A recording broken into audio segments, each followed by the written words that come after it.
ready. Okay.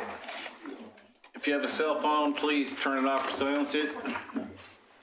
I will convene the work session for the Oregon City Commission for Tuesday, March 10, 2020 to order. Call roll, please. Commissioner Frank O'Donnell. Here. Commissioner Rachel Lyle Smith. Here. Commissioner Rocky Smith. Here. Commissioner Denise McGriff. Present. Mayor Dan Holliday. Here. So does anybody have anything to add or subtract from the list of future work session? Yes, please. Yes. Commissioner Rachel Lyle Smith. I would like to find out if at some point we could talk about the INROD landslide regulations and updates to that. Is the city planning to do any potential update regarding landslides and the INROD and stuff? Do you want me there? So we do have, I'm trying to remember, 1744 is Geologic Hazard Code. And so we've got that in the queue, and I don't know if it shows up on your topics, but it shows up on our list. It's just we've been getting pushed out on topics. So it's ready to go in Legistar, so that's something we want to get in front of you. So hearing that makes me think that becomes kind of the higher priority, because we also have a couple other things about like undergrounding and changing code to make that a little more manageable, and sidewalk. You remember the sidewalk issue that the chamber brought up? So those have been out there. I'm just trying to take things in a way we can manage them. Speaking of sidewalks, I met Ed Sullivan last Wednesday night for dinner before the commission meeting at New Minimums downtown. And that sidewalk, and I have to admit, as now sort of a handicapped person, I am seeing things I didn't see before. And so that sidewalk on that side, on the New Minimums side of the street, is really bad shape. Okay. Are you talking about Commissioner McGriff? Are you talking about our McMinimans? Yeah. Okay. I was trying to figure out, because you said downtown, and I immediately went to, not to our downtown, sorry. I believe that Commissioner O'Donnell and I had talked with the city manager about adding the issue about Waterboard Park, and I had spoken with Mr. Lewis about that, and that the request was, okay, let's talk about this when we are closer to moving the Public Works facility. But I think the discussion that we will be having shortly, not today, but in the future, about the armory, will be bringing that more to a head. So I would like to add that to the list. Put it back on the list, because we had asked for it to be on the list and somehow it didn't make it on the list. And I'd support that. I think we're going to have this armory discussion, the Adair buildings discussion, and maybe as a separate, as a separate discussion, as it must be a discussion on this piece of land. I'm okay with that. And I'd like to just make a comment on something else. Go ahead. I have asked Mr. Conkle, this is an urban renewal issue, that we get that training scheduled as soon as possible. We've got things that need to get done. And he's advised me just moments ago that he's in contact with the provider of that training and scheduling it. So we have work to do in the Urban Renewal Commission, which will be followed then by work sessions here, are part of the same process. And I'm pleased to say that he's undertaking that and getting it underway. Okay, so I'm going to use my authority as the chair of this commission to rejigger the agenda tonight. We're going to take 3C first, and then we're going to take 3B, and then we're going to take 3A, because I'm not sure I'm going to be able to make it through 3A. So let's talk about the Urban Renewal Commission appointment process. Who's Ms. Ricks? Yes, and you did warn me that we were going to rearrange the agenda, but I was...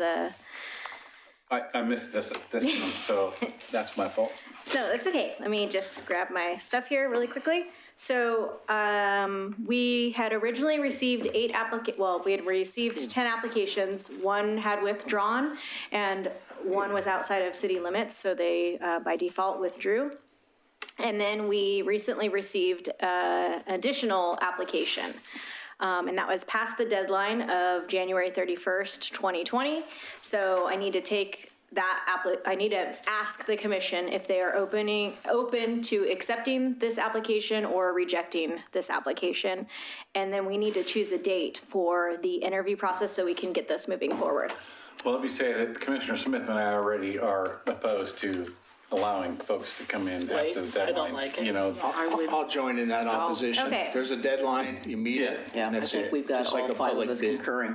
All right, excellent. That I answers that I question. appreciate the fact that they applied, but deadlines like that are really important. Right. And maybe if we hadn't had anybody else apply, we would reopen it, but we've already reopened it twice. So Right. So I will let that person know, and so we'll have 8 to interview, and then I put in some dates, and I'm wondering if any of those dates worked for any of you. The 16th doesn't work for me. Does not, okay? yeah, that one does not. The later date works best for me. 31st is the best for me. of March, March. the 31st of March? I can do the 31st. Gosh, I have to look at my calendar. That's the best one for me too, but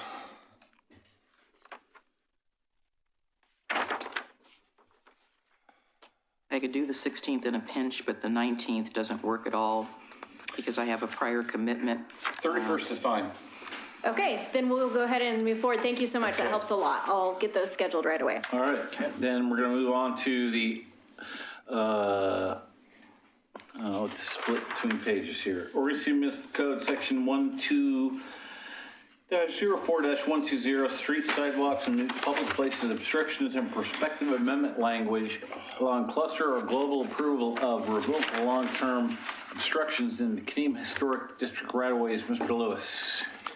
Thank you, Mayor and City Commissioners. So, as you can see in the recommended action, there's no formal action required. However, we're looking for some guidance. So we're going to give you an update, some of which you may have heard if you attended the neighborhood meeting, but some of you may not. So just a reminder, we brought this topic to the City Commission in a work session forum in October of 2019. And we gave a presentation on the Kenema Historic District right-of-way. I discussed the encroachment procedure that we have in place and shared options the city could consider in moving forward with, which the city discussed, and you reached consensus that you wanted the staff to get a better understanding of the existing obstructions in the right-of-way and to report back to you. So that's really what this is about at this point in time. So I'm gonna just go through that. So we've built a couple of tools to help us kind of keep track and better understand this information by the numbers. So I'm going to share with you a fair amount of numbers tonight just so you get a better understanding of that. And in your packet, I also gave you some examples of one of the tools, basically a data set that we're collecting for each of these properties. But we've got 180 sites in the Kenema Historic District that we're looking at, and the intent was we brought in some staff to, go through each of those properties, kind of look for anything that looked like an encroachment in the right-of-way, and to log what it was. So I'm going to go through that. In doing that, we definitely used our OC map and review of all the county overlay on property lines, et cetera, and then we're documenting that in a spreadsheet. Oops. Whoa. There, sorry. I've never seen it. So we haven't done an extensive photo shoot of any means, but we've kind of taken a look at those that we determined were that looked to be obstructions, and we just from street kind of took the photo. We didn't necessarily try to get on too far off the beaten path to do that. So we do have some photos that are logged for each property as well. And then we established some descriptions for the severity of the obstructions. So negligible, and the way I look at this is, if you were going to have to do some work in the right-of-way, how impactful would this obstruction be? So in some of these cases, it's pretty negligible.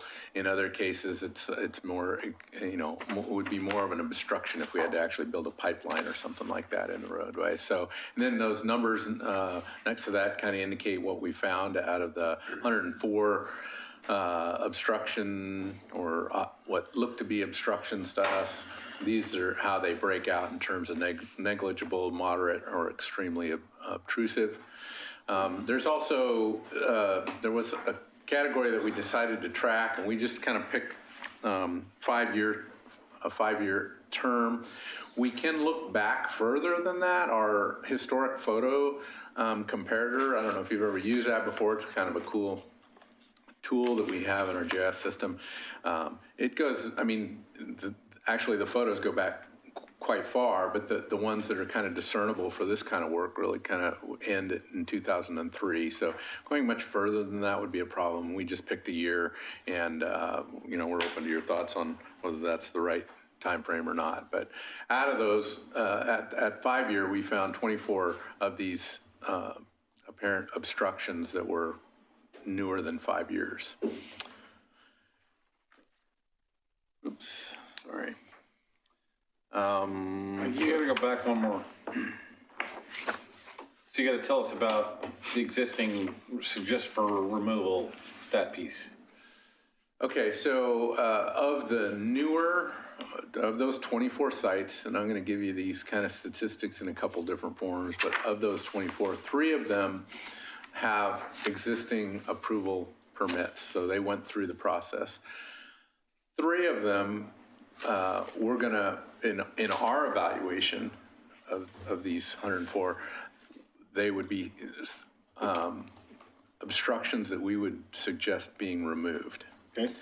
14 of the 24, we would suggest kind of fall under this revocable permit in whatever form we can get that to come into.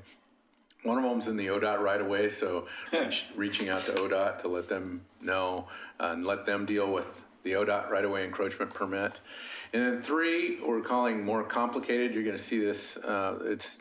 There's more to it. It may be trying to discern the property lines. It may be that there's, you know, other challenges associated with it that I can't answer for you tonight. So we lumped them in the category that needs more work. All right.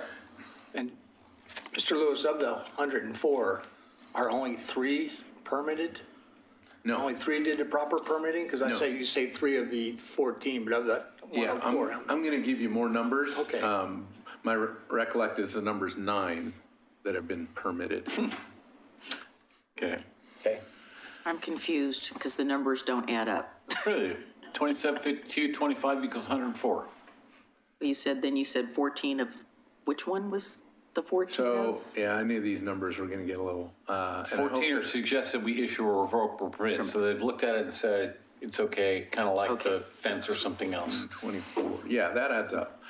So just trying to break out those, quote, newer ones, because that was a threshold that we thought was important, or thought might help inform your thoughts on this. Does that help? Yeah. But I have some more questions for you. Okay. So we identified those obstructions that were in the state right of way. We also have a couple of forms of permit tracking. So Public Works and Building and Planning, we didn't look at all 104 just because of time constraints, but we looked at those that were considered, you know, either more obtrusive into the right of way, or something that we were considering for removal. Obviously, if we thought it should be considered for removal, we want to make sure it didn't have a previous permit, or if it was considered complicated, we looked at those as well. And so we now have information on those, and that's where we got, you know, where certain things were permitted in the past. I would say we haven't done we haven't done as much work as we'd like to at this point in time with permit review. So I still think that there's work to be done there on our part, but we're trying to give you a timely update and just know that we've done, I think, a pretty good job with those that fall into that category where we'd actually have to do something about. Some of those others that fall into the category of, you know, issue a permit on, I guess our feeling was they needed less research. We also attended a couple of Kenema neighborhood meetings, the steering committee meeting in January and the February Kenema neighborhood meeting. I went to both of those meetings. And then just last week, we sent out 268 letters to residents, both the residents and owners if there's both. So that went out on March 5th.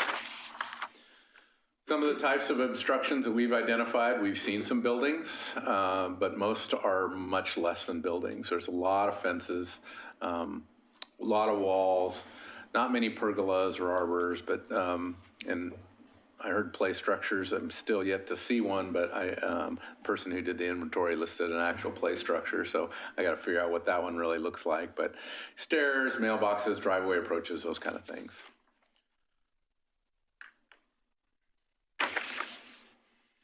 So again, we're going to go through the numbers again. So this is a little different form.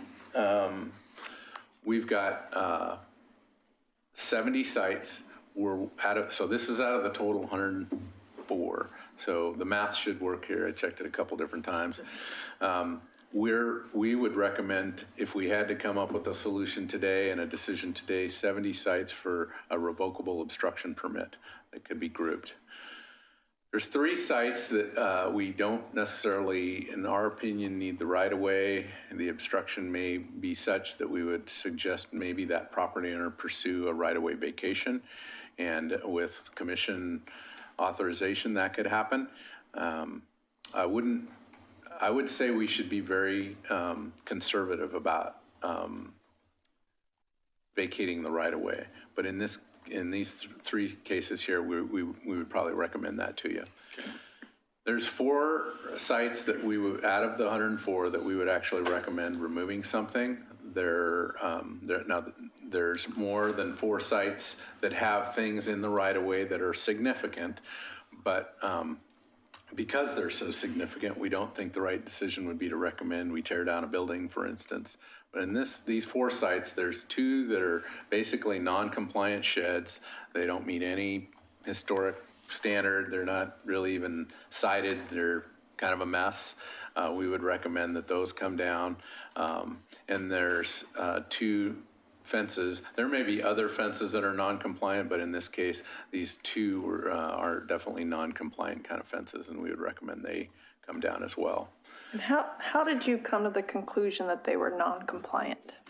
Well, and I didn't do a deep dive on that. I just looked at the fence and recognized that that's not the picket fence that we're typically looking at. They're older. They're definitely, for one, I think they're ready to fall down anyway. So that's mostly condition. And they're in our right-of-way.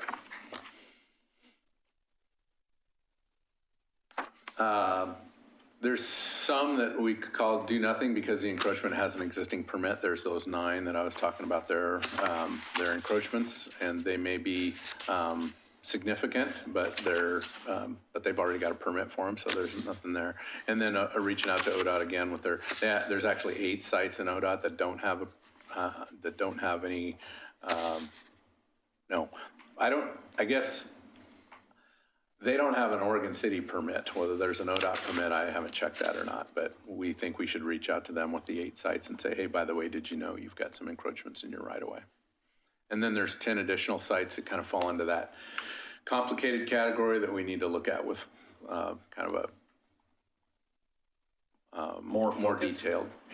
So again, that should be the 140 sites, and I'll go through it here again. 180 properties that we inventoried. 104 of them have some form of probable obstruction. 24. Over half, huh? 24 with obstructions that are newer than 5 years. ODOT's got 9. We would recommend 70 tax lots with more of a revocable permit solution. 4 to be removed, and we've got 9 currently with an existing obstruction permit. In your packet, there was, I think, 7 examples of kind of just how we're kind of logging this. It's really that spreadsheet merged into more of a graphic that includes some pictures, but just a way to kind of thumb through these. It's been helpful for me and today in prepping for this to just kind of go through and see all the different sites and what it is that the staff person that collected all this information was thinking about. So we have one of these for each and every site. So surveying, still, especially for those that we think we need to require the property owner to remove or approach the property owner to remove. You know, in some instances, once the property owner is kind of informed about their property lines and where maybe they've encroached, they may do something on their own to clean that up. And I would like to think that a lot of them would do that. Others may not, and I think it's, you know, what level of survey do we really need to apply to this problem is the question. And in your packet, there's a letter that came through just recently that is someone challenging whether or not we should be doing more surveying here in our work. Well, my theory on that is we're trying to come to some kind of understanding of how many of these encroachments we have, what they look like, what kind of things might be in those encroachments. We're really just doing a cursory inventory.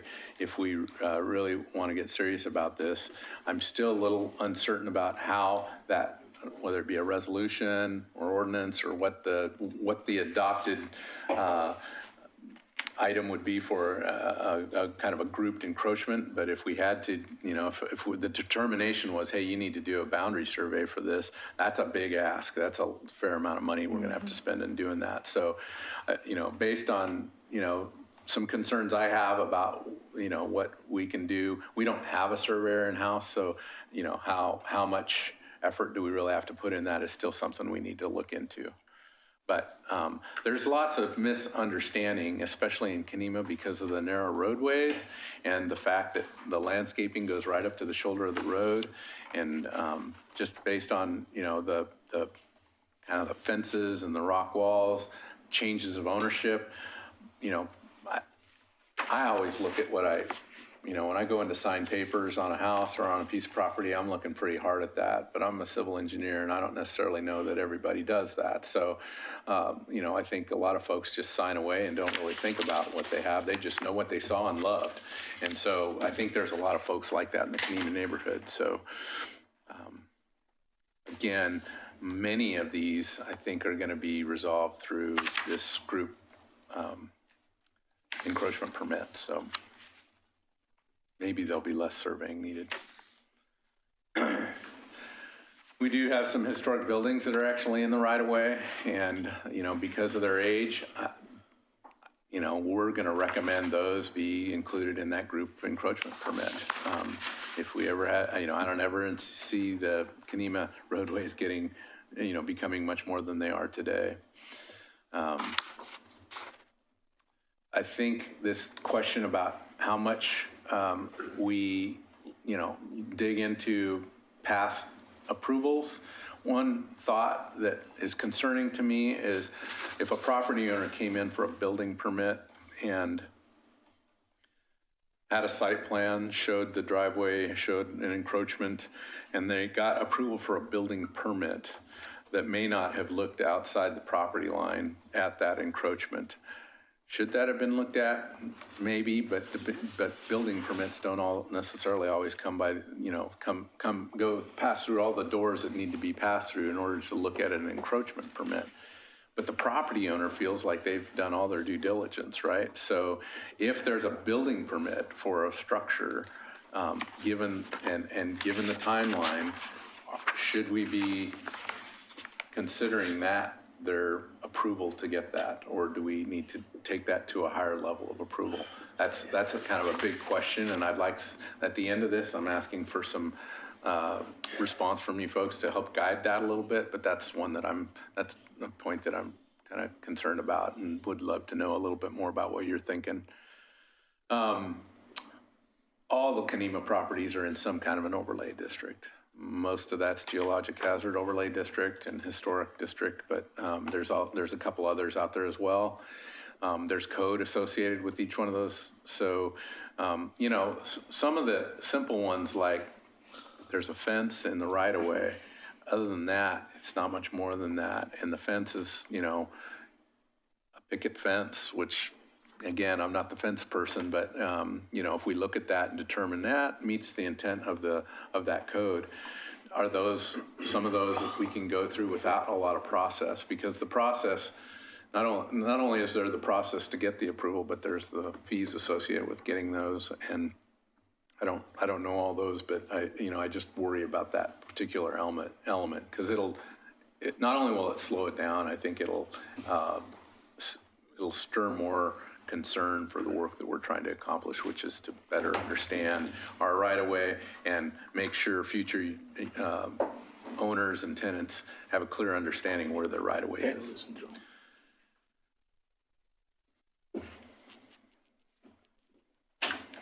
So, I guess two things that I was kind of looking for direction on. Do you feel like we're on the right track, or do you feel like we need to do something quite different?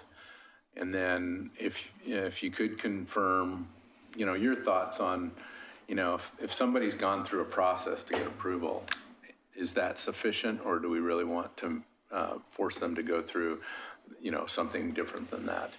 And I guess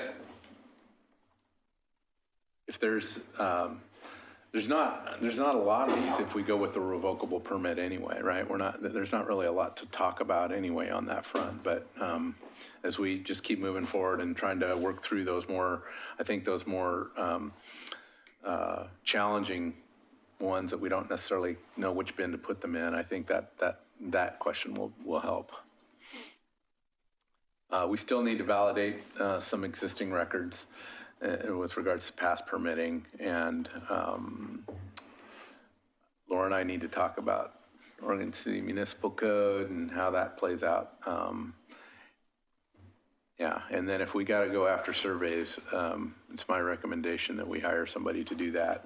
I'm not quite sure how we'll pay for that, but that's, in order to resolve this, I think we're going to have to go there. We've sent the letter, which left the door pretty open, was an open invite to this meeting, and left the door pretty open to folks to call us and notify us if they want to talk more about this. Trying to give them as much information as we can, but we're also not trying to tie our hands with regard to what the commission, what decision the commission will make. You know, I think there's some options depending on how the owner responds. I truly believe a lot of these owners are going to look at it and go, wow, I didn't know that, and we'd like to resolve it, and we'd like to work with the city to get that resolved. And, you know, those will be kind of the easy ones, and then there may be some others that will be much different than that. So that's it for me. Okay. So before we move on here, there are a couple folks in the audience who've been to a couple of meetings on this so far. I'd like to give Ms. Webb and Mr. Edgar an opportunity to talk if they so desire. The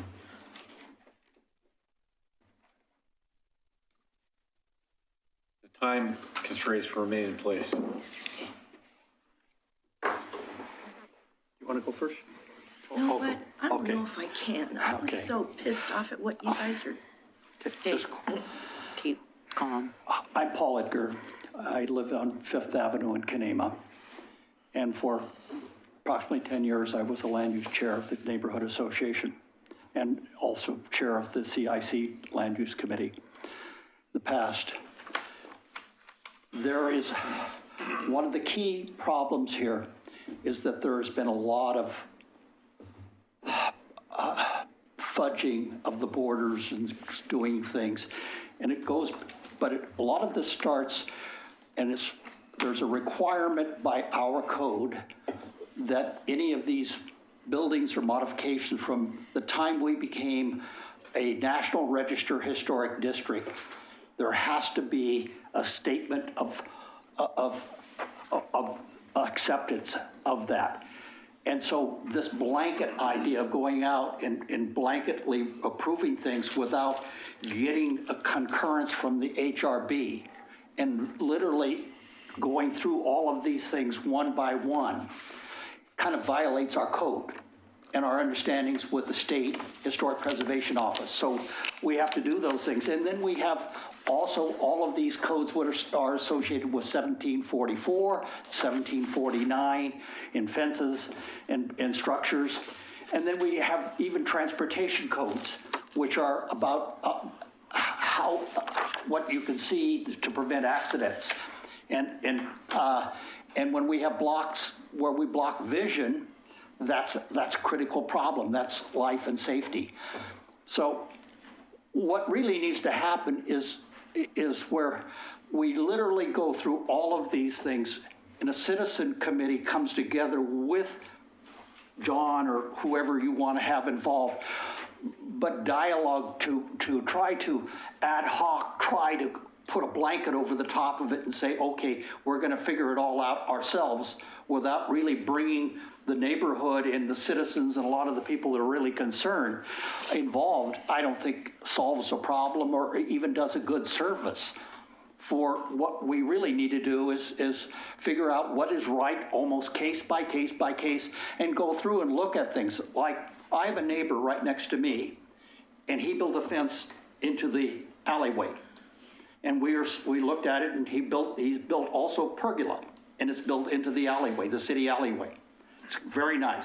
So he says, Paul, one of the best things I could tell you is what we ought to do is just vacate that alleyway. You get 6 feet of it, I get 6 feet of it, and it all goes away, that part. And I looked at him and I says, yeah, Bob, I think that's a great idea. But we need to go through this stuff and talk it out, see what it is, go along. And this is one of the reasons why I'd always ask you guys to come down and literally do a good walkthrough where we can take this and walk through where you can physically observe different things in a kind of much in a work session mindset, not to just so that you understand and see it all. And then we can try to arrive at some solutions. Thanks. Thank you, Mayor. Swett? Give me a second here to gather my thoughts a little bit. It's kind of upsetting for me to listen to John Lewis talk about a fence that he thinks is not in compliance. I don't understand what that would be. My own neighbor has built a fence that violates all of the historic codes. It violates the overlays. They violate the Coffee Creek on a daily basis. I did send you a copy of my survey that I got from the Clackamas County Surveys Office. They sent it to me, and when I called them and said, now can you assure me this is valid, I got quite a lecture about how this is the Clackamas County Survey Office, and of course we recommend that you follow this. Neither Mr. Conkle nor Mr. Lewis would lay eyes on it. They did this like my dog does when it's done something wrong. And they said, I have no way of knowing where that came from. I have no way of knowing if you didn't just draw that up yourself. I have, in 2 years, I think, not been able to get either of them to look at my survey. Because as John Lewis says, all lots in Kenema are 50 by 100. Well, he was at a neighborhood meeting that I was at, and I asked everyone in the meeting to please state whether they had a 50 by 100 lot, and several of them did not. I don't feel real good about someone like that going in and divvying up our neighborhood and making decisions on their own about things like that. I also had a call today, and I'd like to know who authorized a private investigator to call me that says she was hired by the city of Oregon City to do an investigation. I don't know if that means an investigation into someone in the city or into me. She got my home number somehow, but how would somebody go about getting authorized and getting paid to do something like that? I'll answer that. You did? Yes, please. I'll answer that if you'll give me the opportunity. Okay. Can you take it out of my 3 minutes, please? Pause the time. So, the City Commission got the letters from both you and Paul, talking about your situation. Which letters? Which? Sometime in the last couple months, right? The intent on the civil lawsuit. Oh, right. So, the tort claim notice. So the City Commission got together in an executive session and said, how do we go about trying to resolve the situation. And rather than have someone from the city try to do that and make, again, you wouldn't trust anybody from the city to do that. We actually found an investigator, and then there was another issue made about whether it was the right person to take on this task. So we actually changed investigator one more time to make sure that it was accommodating for everyone. And then we turned this person loose to go look at all of those different things and bring us back information. So that's what's going on. They're not investigating you, they're not investigating Paul, they're investigating the entire situation. But having filed a tort claim, I don't think it would be wise of me to talk to someone that's hired by the city, not knowing who they are or what they're after or what their purpose is. Well, and under the First Amendment, you have every right to not talk to people. I won't be talking to her. And the only reason I don't have an attorney is because I can't afford one. And I think that's what happens to a lot of people in Oregon City, because Public Works and Planning know that people cannot afford an attorney. So that's their answer. You don't like it, you hire a surveyor. You don't like it, hire an attorney, knowing full well they don't have the capabilities of doing that, and they're completely vulnerable to any decision that Public Works or Planning makes. We've got people in the CNA running things in our neighborhood. I would guess maybe 3% of the people that live in Kenema attend those meetings now, and they're making decisions that are affecting people's lives and property and safety. I heard them in a meeting last week recommend as a comp 2 really large buildings down on 99 that used to be hotels. This is the wife of the chair of the HRB sitting there listening to a presentation a new homeowner is doing. None of the rules are followed until you want to crack down on one of us, and then you get to be real sticklers for the rules. My property's been there since 1864. That's been my driveway since before there were any other houses in the area. It's my driveway. I own it. Whether you have right of way through it or to do maintenance, that's another thing, but it's my property and I own it. I can't be towed for parking there. I cannot be fined for raking leaves or pulling a weed there, period. If you do that, it's illegal. Okay. You might get away with it, but it's illegal. Thank you. Mayor Holliday, permission to engage both these people momentarily. Quickly. Webb, I don't know what you want us to do. We're trying to maintain an objectivity that whatever these findings are, be they favorable to the city or unfavorable, we're going to live by them. And we can't, that was our goal in getting a private outside investigator. So you can make your own decision based on that statement. I've already had the chief of police show up at my job, and I've got private investigators calling me there. I'm not here to engage you in an argument. I'm telling you why we did what we did. Secondly, for you, sir, Mr. Edgar. Yep, thank you. I read your letter, and it says Friends of Kenema. Can you elaborate for me, what is the membership of the Friends of Kenema? Is there a stated number of members? Are they registered? Who is that? We have been a registered nonprofit. It was originally formed by myself, Patty Webb, and Howard Post. And we have asked others, but it's... They're scared. What is your current membership? Membership number 3? 3. And that you, 2, and who else? And Howard Post. Who no longer lives in the area? Or he has recently moved. Okay. I'm just trying to understand who the Friends of Kenema are when you sign a letter of Friends of Kenema. I told him what was going on. And you made a reference to fudging of borders. Fudging of borders by whom? Well, and as short as you can, please. It's where people go across property lines. This is like private parties, government. Some of it's unintentional. Okay. Surely. But you're referring to private parties. Private parties. Okay. And I won't comment on the rest. Mr. Lewis has already made a statement about selectively vacating. I share his sentiments about what dangers that could. To vacate from one another is a discussion item. Thank you, sir. Thank you, ma'am. Thank you. Thank you. Okay. So I'm going to say something, and that is I had a house in Laughlin for 20 years. When I suspected that someone was going to try to buy the right-of-way between my house and the neighbor's house, I got together with the neighbors, and we applied for a street vacation. And we'd been using that property as a garden, and it had a fence across between the two properties, and it was all really neighborly. But I didn't want somebody trying to stuff a house in there, so we applied for the vacation permit and did that. On the other side of the house, I had can't even call it a one-car garage. It was more of a carriage shed, because I couldn't even put the Hyundai in it at the time. But it had actually been built about 2 feet onto the neighbor's land.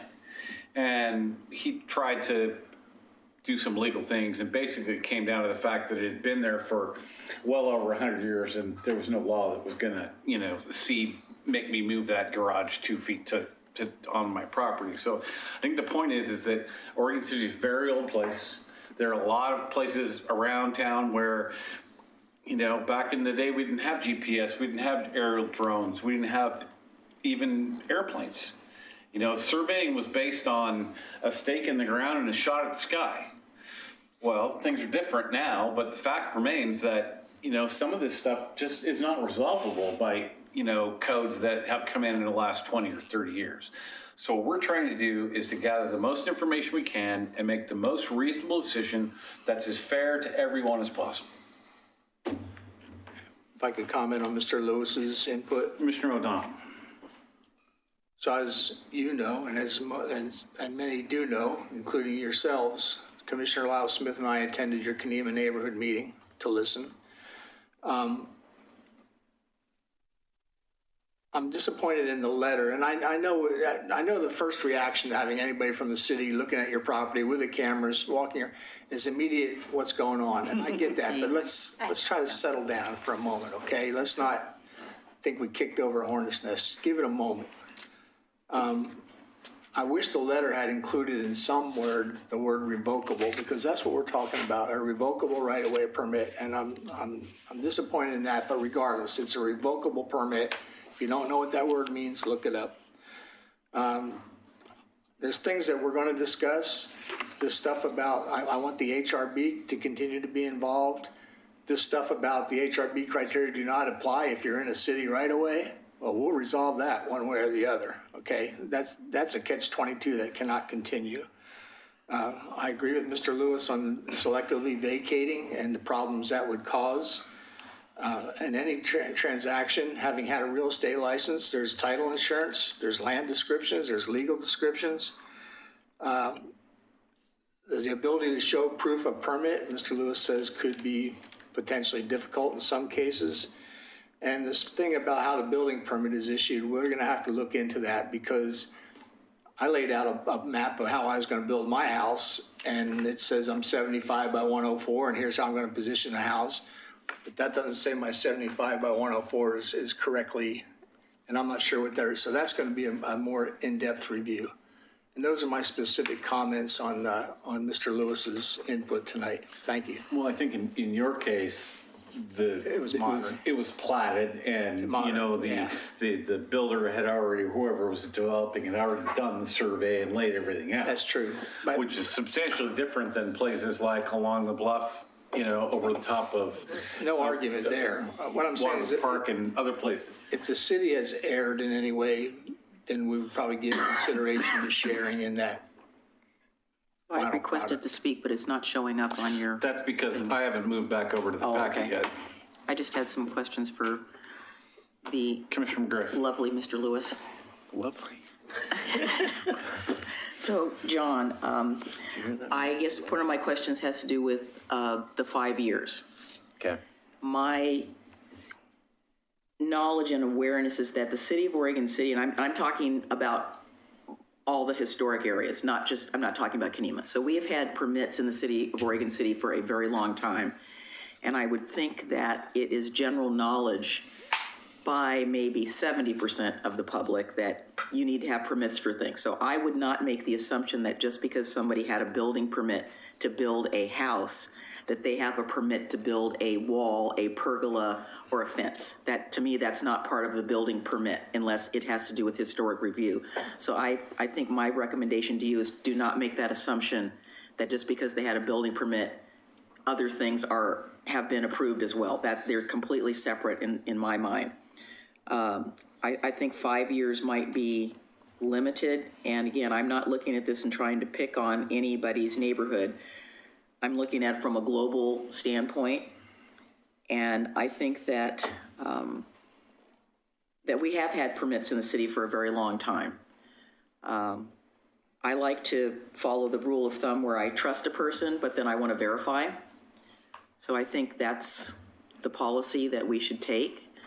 I know that me personally, but again, I'm not the typical person. I have a file of every permit and everything I've ever done on my property in a file, so that for some reason our files burn down tomorrow, I could pull out my building permit, I could pull those things out because I think those are things I need to keep, and I may pass those on to the next person. I guess the other question I have for you is, how would you like to receive comments on these?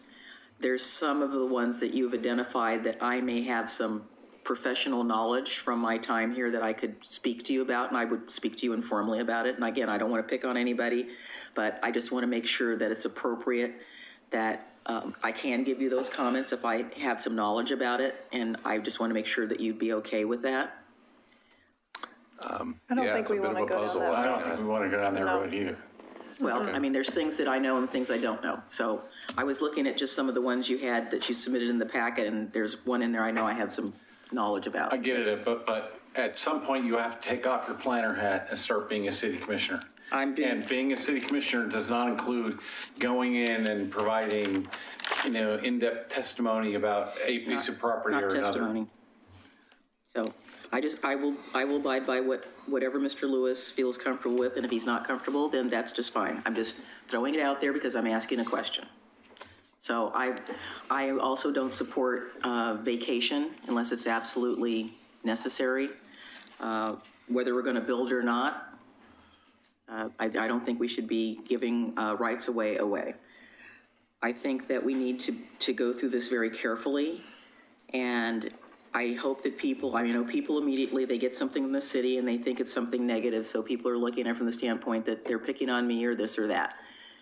I don't look at it this way. I think that we have some concerns, not only in that neighborhood, but I'm sure in McLaughlin as well, as Dan pointed out, for his own property. So it's kind of everywhere, and I think we need to be fair and equitable. And where things don't meet city standards, I don't think we should be giving them a revocable right-of-way permit. I think that we need to look at this from the standpoint, particularly in Kenema, because it is a National Register district. It has a different set of standards and criteria.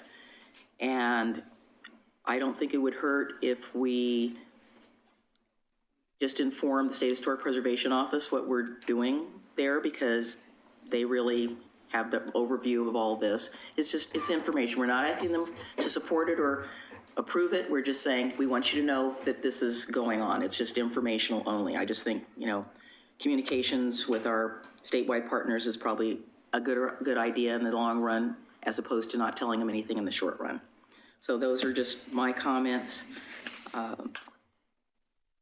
hope that some people are going to step up, and if they know that their property has got an issue, that maybe they, like you said, I would like to see people take care of that themselves, and that would be really great.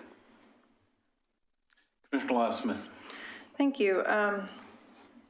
As the others, I have a few comments and a couple of questions, but I think we need to return to Commissioner McGriff's question about input on individual properties before I go to my questions and comments. I think the City Commission needs to stay out of this as far as commenting on individual properties. What you think you know, what you might know, what you feel like you know for sure. That is not a job for the City Commission, and I think that we can get in trouble. I agree. That's fine. Marching down that path of saying, this is what I think, and then coming back up here and making a decision about a permit, about a property that you just talked to the city about. I just think we need to draw a very clear line that says, we're staying out of that. This is not I know this about Paul Edgar's property or Patty Webb's property. That is not a conversation for the City Commission. We're at a policy level, and I think we need to draw that line very clearly. And I would like our commission to be in agreement. I'm okay with it. I just asked. I agree with that asked statement. the question. Okay, moving on. So some of the things that we never really talked about when we started this conversation. So again, for the public and folks in the audience, I want to be really clear. when we started this conversation, it was because we were starting to see individual permits come in, and there was a level of uncomfortableness with addressing these one by one. It raised other questions about, well, you know, in 2 weeks we have another one coming up, and in 2 weeks we have another one coming up, and we were like, well, what's going on? Why is this seem to be a global issue?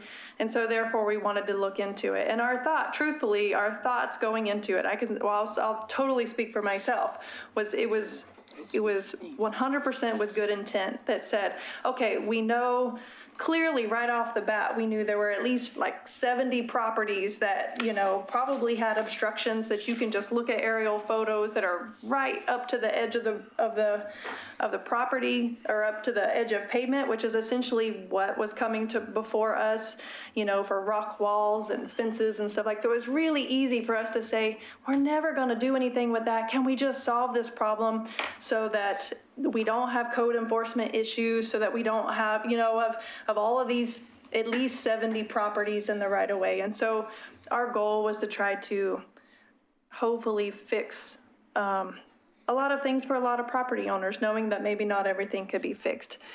The things that we didn't talk about and didn't resolve is kind of where I'm concerned, and maybe others are too, but we haven't talked about the fee piece of this. And so my question is, and we didn't talk about it when we first brought it up, and that maybe that was, this led us down a path that, you know, we may be second guessing, but how much does it cost to apply for a revocable long-term right-of-way fee permit? What is that fee? So I wish I had printed the October 2019, but we ran through that. And my recollection is it's 19 permit fees. It was over $500, but we were collecting it in pieces as they moved through the process. So if they, you know, obviously there's original application, that was like $50, and then different steps we would collect. But yeah, in total, I think it's over $500. That's a lot of money. And what about, what about the vacation? I don't remember vacation. Do you remember it, Laura? Do you remember it by any chance? I do not, but I would add that. If I recall, it's not a huge amount of money, because when I did mine, I think, and this is just off my head, but I think it was like $125 per property owner if there were 4 property owners on the island. Yeah. Should be in the under insurance. So that'd be I think it's more than that. $500. Yeah, I think it is more than that. All right. Off the top of my head, I want to say $1,300, but I could be wrong. We're going to try and look it up real quick, see if we can get it. Mr. Ray, did you have something else to say before I go on the fees? So Mr. Lewis identified which obstructions don't have right-of-way permits. And then there are those other categories where they're in overlay districts, and those would still apply.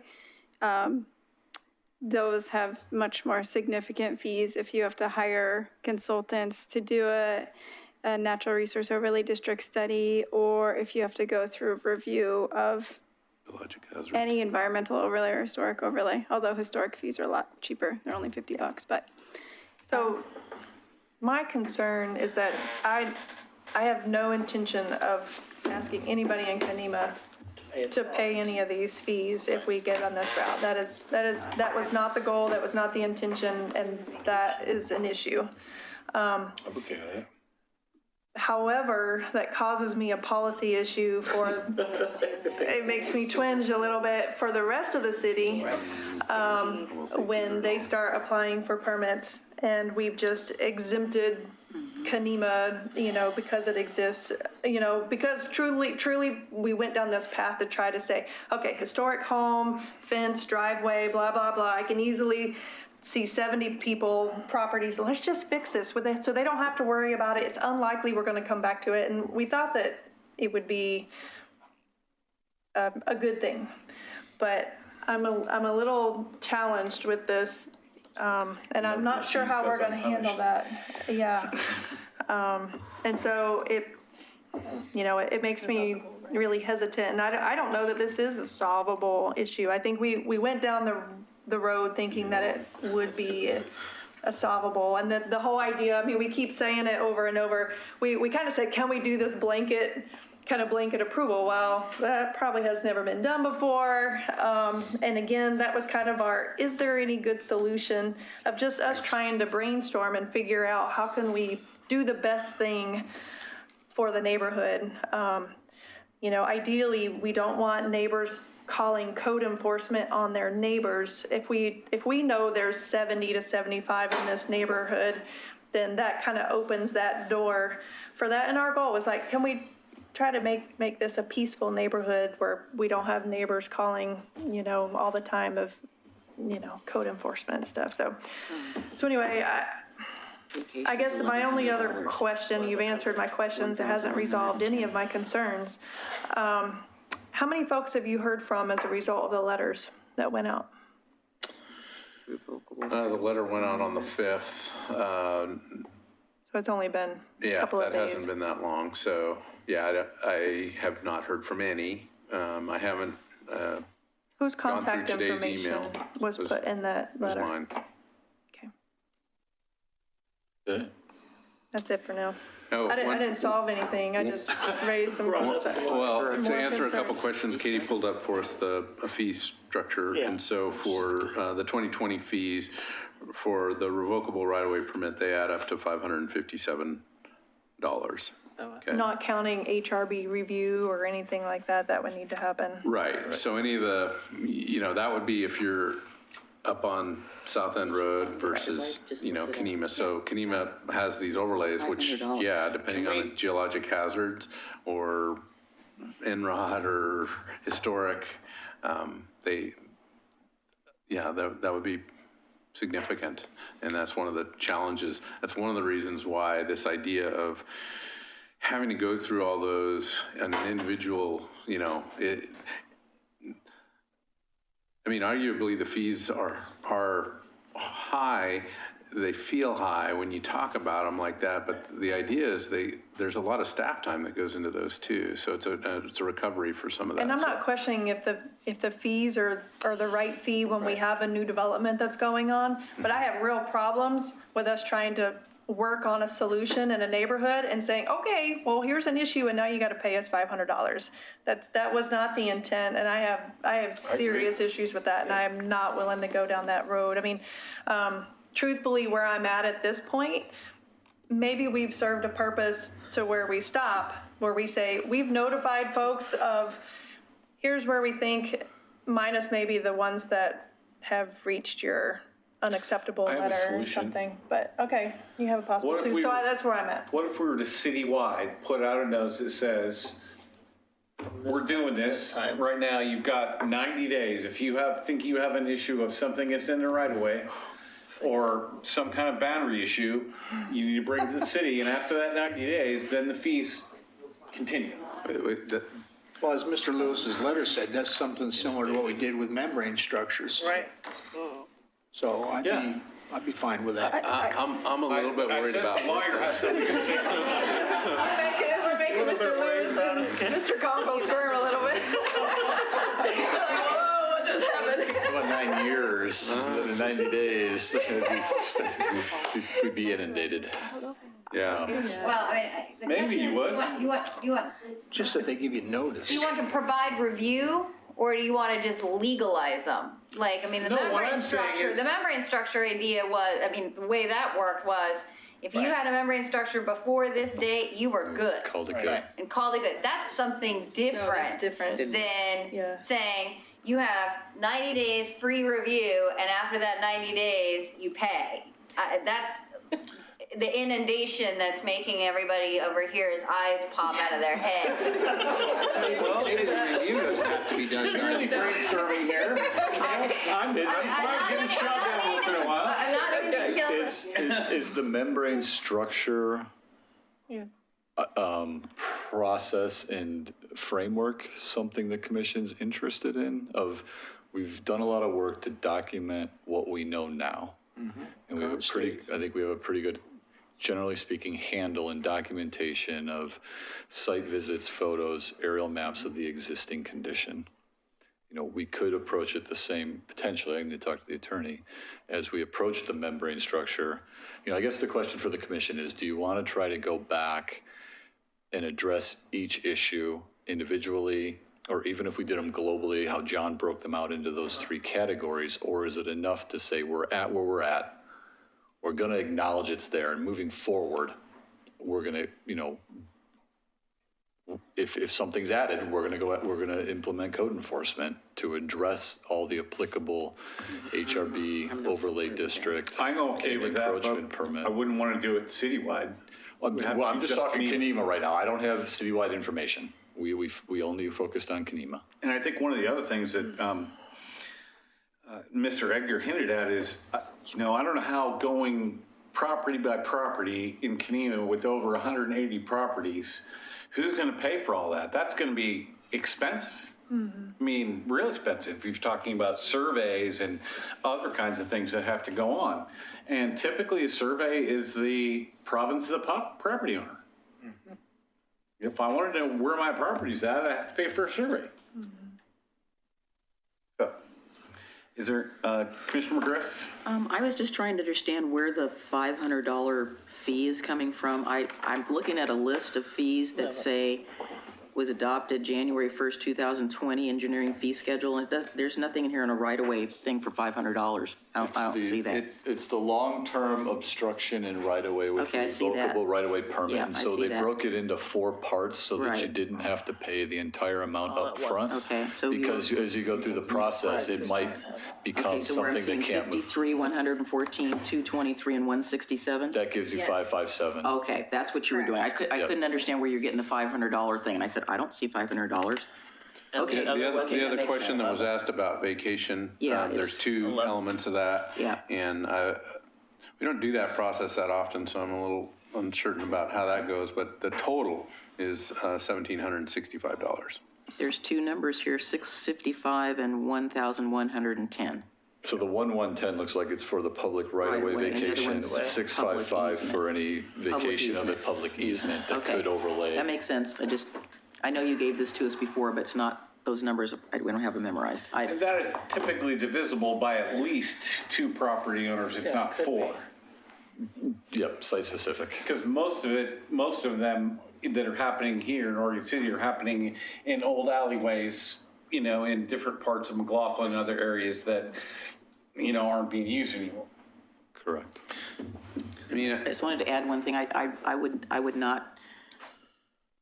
I would not support the membrane structure process unless we look at a more reasonable date. 5 years to me is not acceptable because we know we've had permits in the city for longer than 5 years.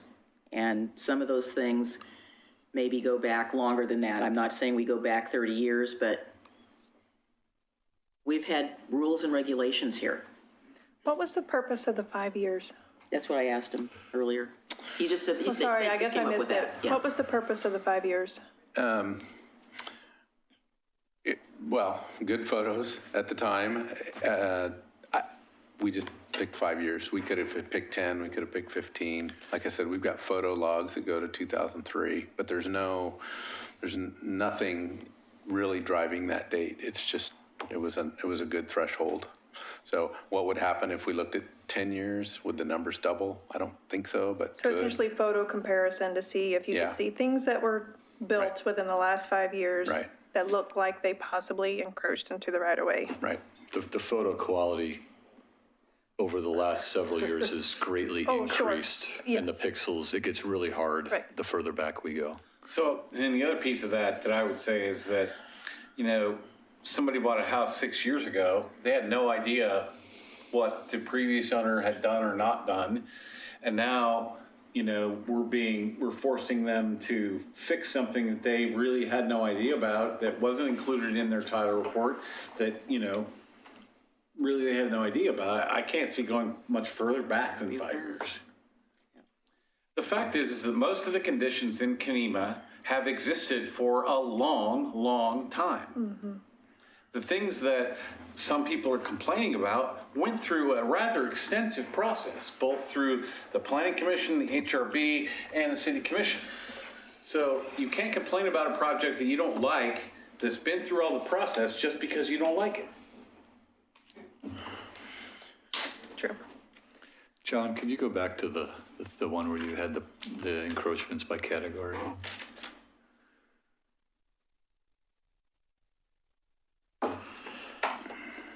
These? Yes. Just trying to maybe help with how many we're talking about, the intensity of how we've kind of ranked them. If that helps to think through, because I guess let's just say the commission decides we want to look back 5 years. If we want to do that, what are we doing? If they're in an overlay district, do they need to apply for a permit for what's built? Do they need to go through HRB? I think of these 24 newer sites, you get down to 21 by the existing approved permits. You have 3 that are suggested for removal. I think that's fair, given that, it's obviously significant enough that it could cause a problem for the city later on. The stuff that is ODOT is ODOT's problem as far as I'm concerned. Yeah. So we basically have 17 left. 14 of them suggested we issue a revocable permit, which means that if we need to use that right away, we can take it out. So it's no real skin off our nose if there's a fence or a rock wall or whatever there, if it can be removed and be done with. And so you got 3 that are more complicated. It seems like 3 is a pretty doable number. Yeah, but we can't possibly issue a permit to only 14 when we know that there are 80 more out there that probably need them. The 14 would add to the 70 or so that they said we should just do a revocable permit on. Yeah, but I think we still haven't resolved the whole fee issue.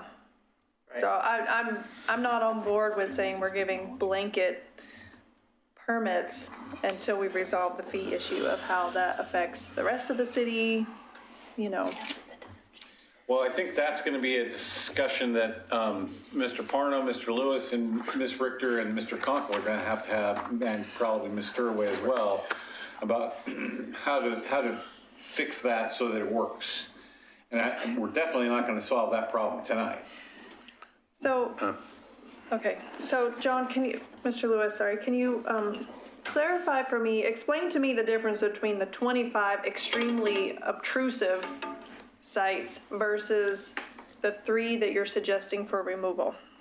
How did only 3 get suggested for removal when one line up, you said there's 25 that seem to be extremely obtrusive? Right, okay, so to me, this category of severity of the obstruction is more about how much is it in the right of way? How big is it?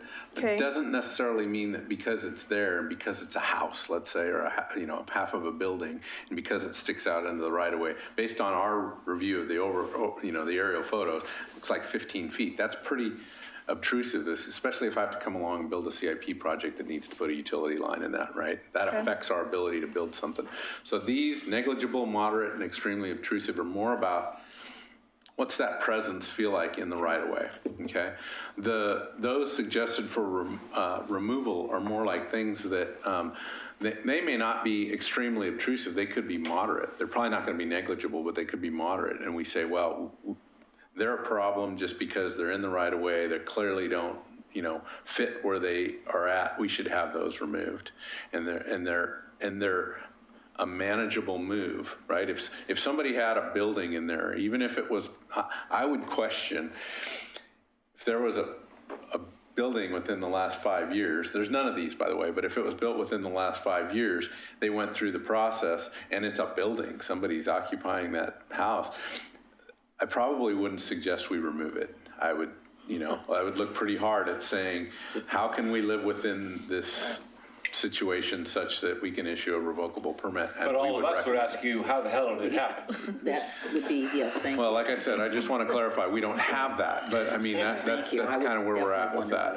It's trying to, the things that we're suggesting for removal are fences and a couple of sheds that really weren't built using even good construction That's getting practices. subjective. So we're gonna, Yeah, it's Yeah. subjective. Yeah. I think you've heard the comments from the commission tonight. I you need to go back and have another meeting with staff and try to condense this a little more. Understand, you've heard what the issues are now, and see if you can come back to us maybe in another work session in a month or so with, a little more formed plan. I'm not suggesting that there wasn't a plan here, just that it's the first time that we had seen it, and so you've got our input, and I think you guys can think on it and work on it a little bit more and bring us something that maybe we can work on. Can we Everybody try agree with and that? summarize what I think we hear? Absolutely, go ahead. You want to take a shot, John? Well, I didn't hear a lot of hate and discontent about where we're at so far, so that's good. It's a little strong. I use that all the time. I didn't hear too much dissension about that. What I did hear is still some uncertainty about the process and the question about whether or not we can do these as a group. I think there's a leaning towards a grouping of these into bins that makes sense, and maybe we can do a better job with that, articulating that even further. I definitely heard pretty loud and clear this question about fees, and we need to probably come up with we may need even in a resolution of an adoption of a fee that applies to this particular area. Make sure you're working with Ms. Richter and Mr. Beisman on that piece. Yeah, no. I mean, there's no point in doing any more work if we can't resolve the fee issue. Right. I mean, the legal issue, the equitable policy piece of that, of the fees, if we can't resolve that, there's no point in continuing to talk about this. Okay. And we're going to focus on the right-of-way encroachment. We are not going to do any proposal or work as it relates to going back and requiring HRB approval, Natural Resource Overlay District approval and review, landslide overlay district. So we're focusing on the encroachment itself. How many of the houses down there are less than 20 years old? Not very many. I don't. 20? I would. No. Yeah. Less? I would say less. More? I mean, really, building in Kenema had been pretty quiet until about 5 years ago. I don't know. Land costs went way up. What's wrong with yours? Yeah, I mean, So I guess my point is on the Enrod and all these other overlay districts, they've all happened in the last 15 to 30 years. This is not, I mean, off by 5 years. I don't know, but the point is that the new houses that have been built there, if that district was there, that was looked at in the process. 30. We've had it about So 30 years. That's what I You said. were in the ballpark. 30 years we've had that. So beyond that, all of those other houses are down there, whether they're in an Enrod or something else, they were all built way before those things existed. Now, we're not going to go back and charge property taxes to somebody, that didn't own the house. You're not going to go back and say, well, you committed a crime 25 years ago, even though it wasn't a crime then. And that's the thing I'm talking about, is we can't enforce those things on people who had owned those houses prior to the time that the codes were written. yeah, and I just want to be clear. I get the extremely obtrusive, but that could be, again, fence, a driveway. There's a few buildings in there, but mostly what we're talking about, I mean, there's a lot of fences that are in this encroachment piece. There's a lot of walls, and a lot of them are landscape walls. They're not like structural walls. They're landscape berms. walls. There's a few of those that are along Fourth Avenue, which, over the years, people have built, retaining walls so that they can make the upper level of the roadway wide enough so that they can park a car on the shoulder there. There's a few of those. So I just think that we're trying to articulate these without actually going through each one of them with you, and that's been a little bit of a challenge because each one's a little different. But I would say generally a lot of this is about fences, stairways, you know, it's steep territory there. People Okay. got to get. Well, yeah, we've got that message. So do you have enough information or you still want to summarize some more? I think we're good to come back with some Okay. more clarity. All right, then, if you guys want to take a break, because I'm leaving. So you can take a break and come back for Beaver Creek or? Sure. Okay, so we're going to take 5 minutes. Few minutes.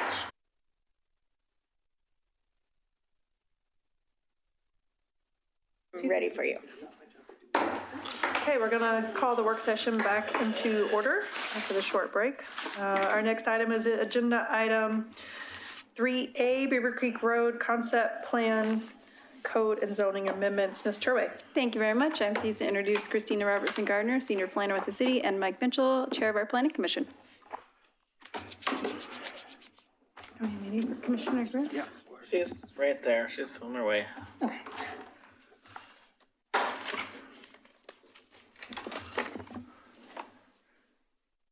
Proceed.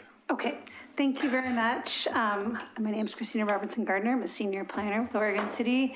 And tonight we're going to give a little overview of the Beaver Creek Road Concept Plan. You'll see we're also adding our potential new name of Thimble Creek Concept Plan. We're going to ease that name into the City Commission hearing process, so you might see kind of the dual names as you move forward in the headings of your future commission packets. If Thimble Creek is on one of these maps, can you point it out? I sure can. Where it is. There's a better one in about 5 slides, and I can show you.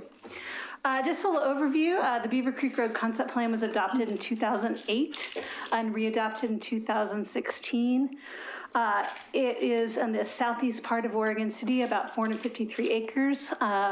We went through a pretty extensive public process back then to create kind of a concept plan that looked at creating a new neighborhood that had connections with both housing and employment, and looking at both employment but also a sustainable approach to neighborhood design with good connections to our Oregon City High School and Clackamas Community College and employment training opportunities that kind of, even though synergistic is an overused word, I think this is actually a good example of the term synergy. The concept plan was adopted, but where we are now is we have properties that have annexed into the city, but we don't have any enabling zoning for them.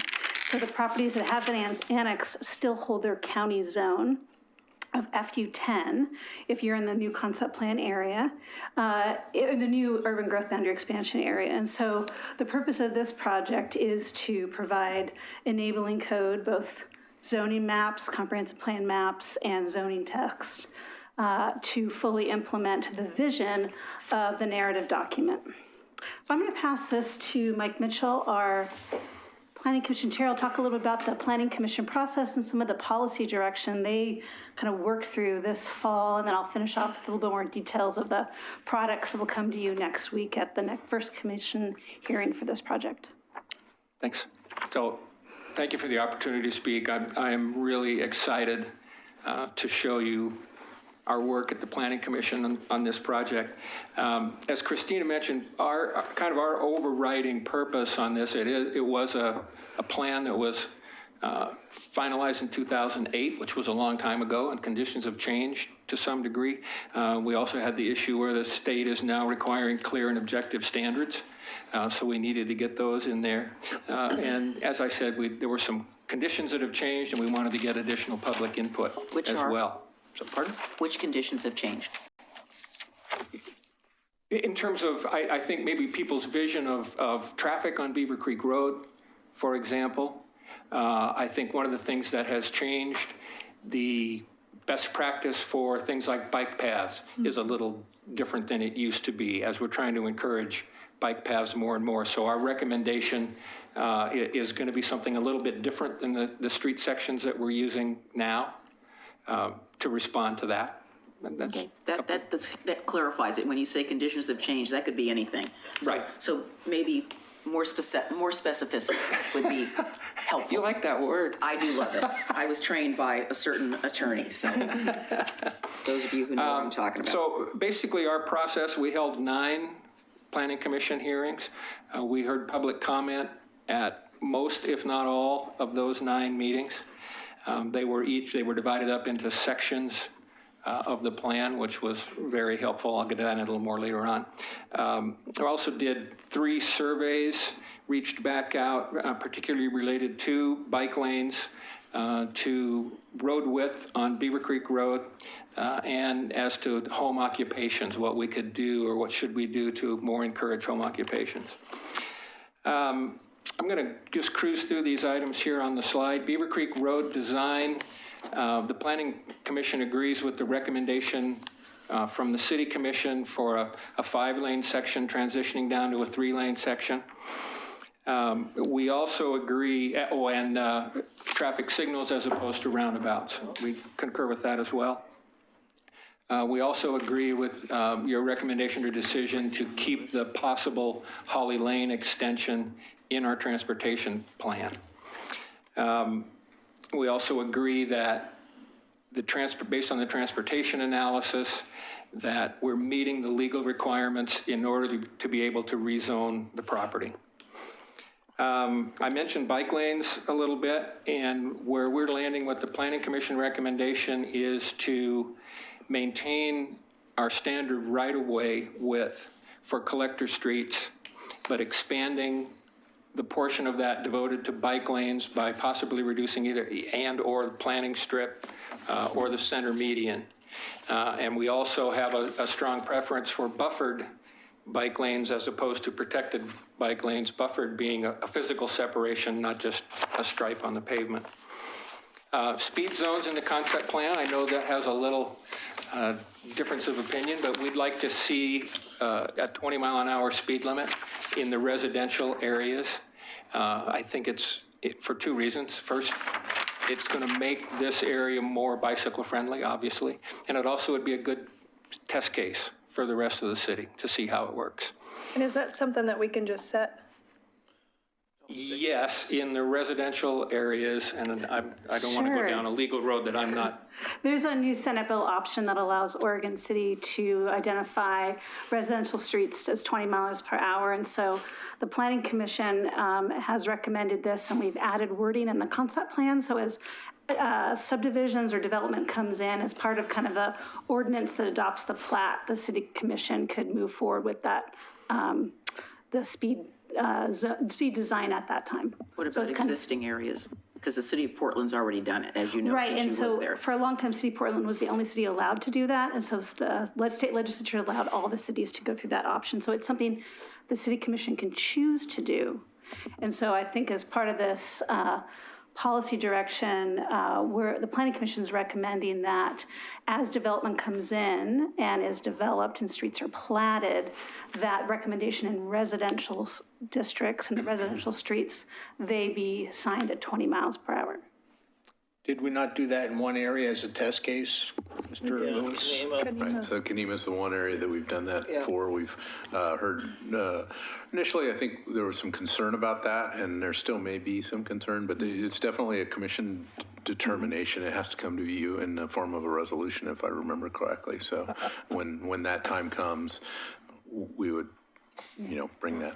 I don't think it was concern as much as validation of the result that 20 gave us a safer environment than 25. Right. That's all we asked. I remember the discussion. I think in the sense that no one lives here yet, it's if you move into the neighborhood, you know what you're moving into, which is a little bit different than changing the speed in an existing neighborhood. So this we thought was a good test case because we have all new residents. But it's happening as development applications come in. It's not being applied wholesale at the start for the whole concept plan? No, because you have to identify the streets and none of them are platted yet. So it'd be done at the time of development. Gotcha. And there are criteria for that, are there not? Existing neighborhoods. No, the City Commission has the ability to do it. It's their right if they want to. So what the concept plan is just recommending that it be pursued. So are you saying that developers have the option of picking? No, what I'm saying is at the time of development is when the street is platted, and only at the time you plat streets can you assign the speed limit. So putting a sentence or two in the concept plan kind of gives that direct link for a future City Commission in 3 or 4 years, just to, if we talk about, to reference a policy, the Planning Commission has proposed some language in the concept plan that is kind of a policy direction that the City Commission can use if they want to. Okay. Next, on home occupation and cottage manufacturing, one of the goals of this area is for it to be, the entire concept plan to be a mixed-use kind of an area. And so we did expand some of the things that are allowed, for instance, allowing 3 employees to come from off-site to a home-based business during what are basically regular business hours. A little more leeway as far as what kind of vehicles can be parked as well. That's in the recommendations. Upland habitat, that was one where honestly we were, didn't feel that we had enough information to go beyond the staff report. There are 4 areas that were identified. There are areas, and Christina will get into this more, I'm sure, but there are protected areas already, substantial size, within this zone. There are 4 additional smaller areas that the Natural Resources Committee suggested that we take another look at. The Planning Commission didn't feel that we had enough information on those 4 areas to go beyond what was in the staff recommendation, which was not to provide additional protection to those. Did I explain that right? No, I am completely confused. Yeah. Okay. If it's possible, I can vote on a future slide and give a little more information on upland habitat, rather than breaking up this. And before we move on, was there not a discussion as to the nature of manufacturing that would be allowed? For example, you weren't going to allow metal stamping or heavy. Yes. Yeah. Yeah. And those, for the most part, those I believe follow along with what's in the rest of our code. This is for home occupation. For cottage manufacturing. Right, that is for in the residential districts. In citywide today, you're not allowed to do your business outside. You're not allowed to have outdoor storage. That's the same in this area. But what's new is having employees on the property, so they'd be working inside. Having some opportunity for some limited retail and having some ability for some commercial vehicle or some vehicles associated with the business on the property. I think the other key thing that the Planning Commission made a recommendation to, unlike equitable housing where there was a prohibition of development from prohibiting additional uses, that was not pursued as part of the home occupation. So if a homeowners association or developer wanted to further restrict home occupation options as kind of enhanced, they could. But what the Planning Commission did is provide additional opportunities if the developer or the property owner didn't have it as a restriction in their HOA. So I was trying to set a balance between allowing additional opportunities but not requiring it. So I realize noise generation is already handled other aspects of our law. What about things like generation of noxious fumes? Some guy's going to do welding or something. Are we going to allow is there any prohibitions on those kind of activities? So those prohibitions would be the same citywide, so you have to do your business inside a building. So I can, when we come back to the first meeting, I can do some research with our code enforcement department on how we work on that today, because that wouldn't change in this part of the concept plan area, because it's both regulating that the work is done inside the building. And if it's done inside the building, it has to meet a different code than residential because they won't allow it. Right, so what I'm saying is nothing is changing in the concept plan area than citywide regulations on home occupation. So somebody's manufacturing and they don't have, they might be required to have a 2-hour firewall. They might be required to build to a commercial standard, with the exception, without having a residential standard, because it won't work. And that very may be the case, and that would be the case citywide. Yeah. Really, the difference is the opportunity for some employees, so that's really supporting startup businesses. That really is the idea of this is ways to support lots of different opportunities for business creation in Oregon City. So right now we do not allow any employees in a residential zone. So up to 3 was a recommendation for support of startup, as well as right now you can't have really any vehicle associated with your business on your property. And so there's some, once again, small startup companies that are really being hamstrung by that, as well as the opportunity for limited retail. Like, for example, in Oregon City, if you are a hairdresser, you can't sell products. For example, you could do your service or your masseuse, but you can't sell the product related to your business. So that's citywide. And so some of the work the Planning Commission did is trying to look at what are some ability to have kind of startup or very small retail opportunities. So when you say on the property, you mean on the property, not them parking on the street, because that's not their property. No, you couldn't go in, if you had a home occupation license in the city of Oregon City today, there is no availability for retail.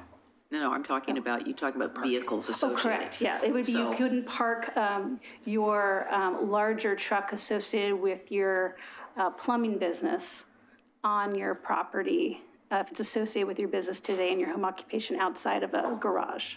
So that is a new allowance in this. Okay, no. Not in the public right of way. Yeah, you misunderstood what I was asking. Yeah, you said it's on, they can have these vehicles. So let's say I have a plumbing business and I have an employee and they come to my house, but they park their truck on the street. You're saying that the truck or whatever it is, the van has to be on the property. So when you say on the property, that does not mean to me that's in the public right of way. That's not their property. If it's associated with the business, it has to be on the property. On the property, okay. Just want to be clear. Not the employee's personal vehicle. You know, the employees we saw as more of anybody can use the right-of-way for the time period related to anybody using, parking on the right-of-way. And I just wanted to clarify that this area, home occupations are allowed in all residential zones? Mm-hmm. Did you do any survey on that? Yes, and there was support for allowing an expanded home-based, making additional allowances to allow home-based businesses. Here's a test case. Okay, carry on. Parks Acquisition Code, this gives us an opportunity. It's spelled out in the plan a proportional, either a proportional dedication of land for parks or fee in lieu. And we're also adding in there, proposing to you that commercial businesses as well would have a financial contribution, a fee in lieu contribution to Parks Acquisition. The master planning requirement, I touched on that a little bit.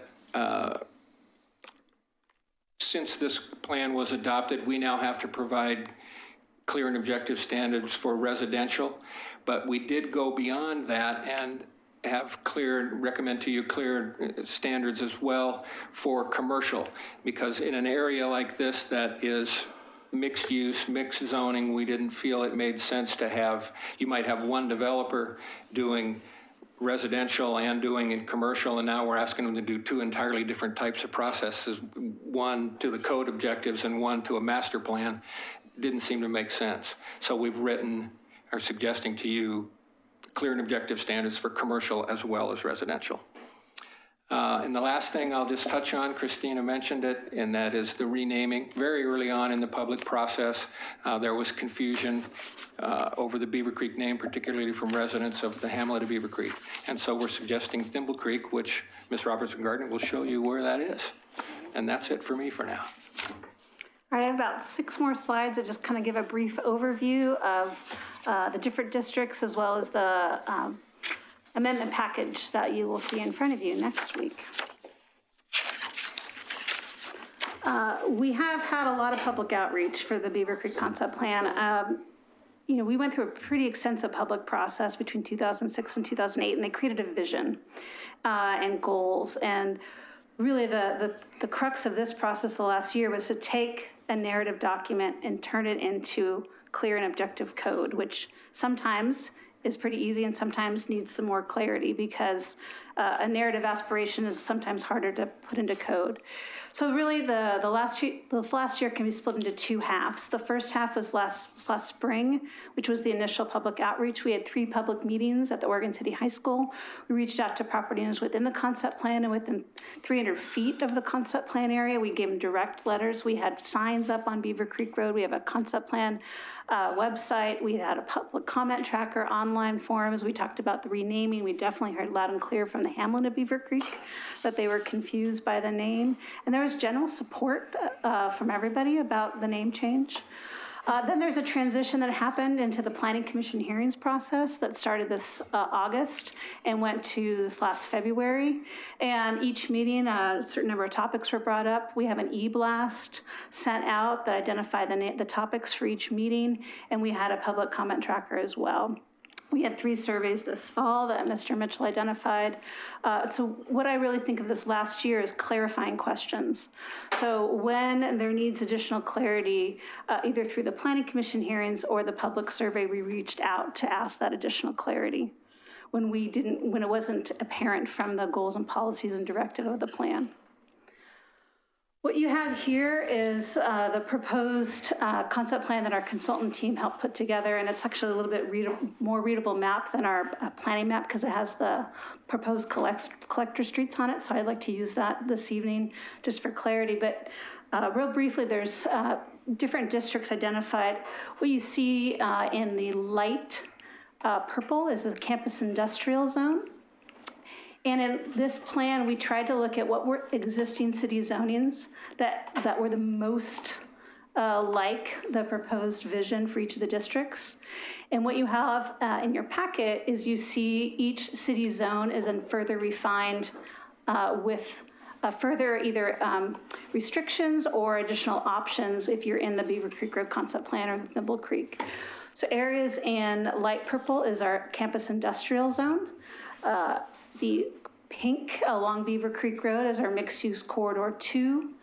The little red Main Street, kind of that square right at Glen Oak Road, is neighborhood commercial. Just to the south of that in dark brown is R2, multifamily residential, and the kind of goldenrod color is R5. To your right, you see some of the constraints that are on the property. What you see in gray are the power line easements, and those identified for future shared use path trails that are already in our transportation system plan. We're going to add them into our trails master plan. The natural resource overlay district is there with the streams, and there was a question about what Thimble Creek was, and I don't have the slide, but if you can turn around, this is Thimble Creek, and it pops into Abernathy pretty much right up above where the slide is. The East Ridge Conservation Area looks down onto Thimble Creek. So this part of Thimble Creek is on the concept plan area, and it's not very long of a creek. We also like that. It was kind of geographically specific, whereas Beaver Creek Road is a very long road and is not as geographically specific. The linear park, or the Pearl and String approach, is the identified generally in the pink area, and our geologic hazards are the hash marked. So I'd like to have a couple slides just real briefly to explain how the different districts have been modified to meet the vision. Ask a question before she goes off of that slide? Sure. Just because it's on. So it's interesting to me to see that at the very end of this concept area, we have our highest density residential, whereas why isn't it adjacent to the employment area where people can live closer to where they work? As part of that's kind of the question we were looking at, in a sense. In 2008, that was the vision of the concept plan. So we were implementing what the districts were of the 2008 concept plan, and they looked at residential on the southern end, employment in the northern end, and then a kind of a mixture as they meet together and blend. And that was the vision of the concept plan. So we were implementing that vision. One instance that we did have public feedback, if you look on the left plan, you'll see initially the 2008 concept plan did have multifamily right. Oh, okay, you are pointing at something. Is right at, they had multifamily right at the bottom. Yep. And through the public open houses this spring, and talking to the property owners who live on Old Acres Road, which is this little kind of private driveway right at the property line, and knowing that we had to still meet the vision and goals of the plan and the housing targets and all the adopted process, we worked to relocate that area up to this on the east side of the road. So we kind of shifted a little bit of the multifamily to honor what we heard from the neighbors to the south, but not substantially change the vision of the plan. And that's a great example of reaching out to the public this last year without saying we're reopening the vision of the plan. But the plan called for residential in the south and employment in the north. No, I know that. I'm just asking, why is the multiple family not closer to the employment? Instead of down at the very bottom where you're gonna have more commuting. Whereas having multiple family adjacent to where people are gonna be working, we hope, would make it much easier for them to walk or bike rather than to get in their car and go someplace else. So there is residential opportunity. No, I'm talking high density. You're brown, not the low density. The low density to me should be at the end. Yeah. Housing is allowed in the mixed-use corridor too, the pink zone. Housing is an opportunity in the neighborhood commercial as long as it's built in conjunction with the commercial. But this was the vision of the adopted plan, and that is what we move forward with, to implement an adopted plan. Well, remember, when you look at the scale, from the furthest point, you're talking about 7,200 feet maximum travel. So you're talking a mile plus 2,000 feet maximum amount of travel from the furthest point in brown to the furthest point in the purple. And then this is something I brought up when we talked about the mixed-use pass under the power lines adjacent to Gaffney Lane. I know that there are people who feel very strongly about that, and some of them borderline on they wear tin hats and things, but the power lines, was there any work done in looking into the effects of having people underneath those? Because they hum and they pop. Mm-hmm. I have somebody who's got one of those in their backyard along Caulfield. So I think the answer to most of those questions is we took an adopted plan and we're looking for clear and objective. So this is a great example of a work session. If there is additional direction that the Planning Commission wants to give to us and to the City Commission on these items, we can go back out and reach out to the public and have that conversation. But we were trying to implement a plan as adopted. And the shared use paths are already in our transportation system plan. So a lot of the pieces of the plan have already kind of been adopted in little bits and bobs and different master plans, and some haven't. So we were trying to identify what parts of the plan haven't been adopted and how to create a code for that. And then obviously I'm very interested in what the Natural Resources Committee has to say about adding additional habitat. We have a real opportunity here to do it right before development comes in, and the more buffer we have, the better. We don't have a lot of natural resources in our community that really, I think, are afforded the full protection that they should have.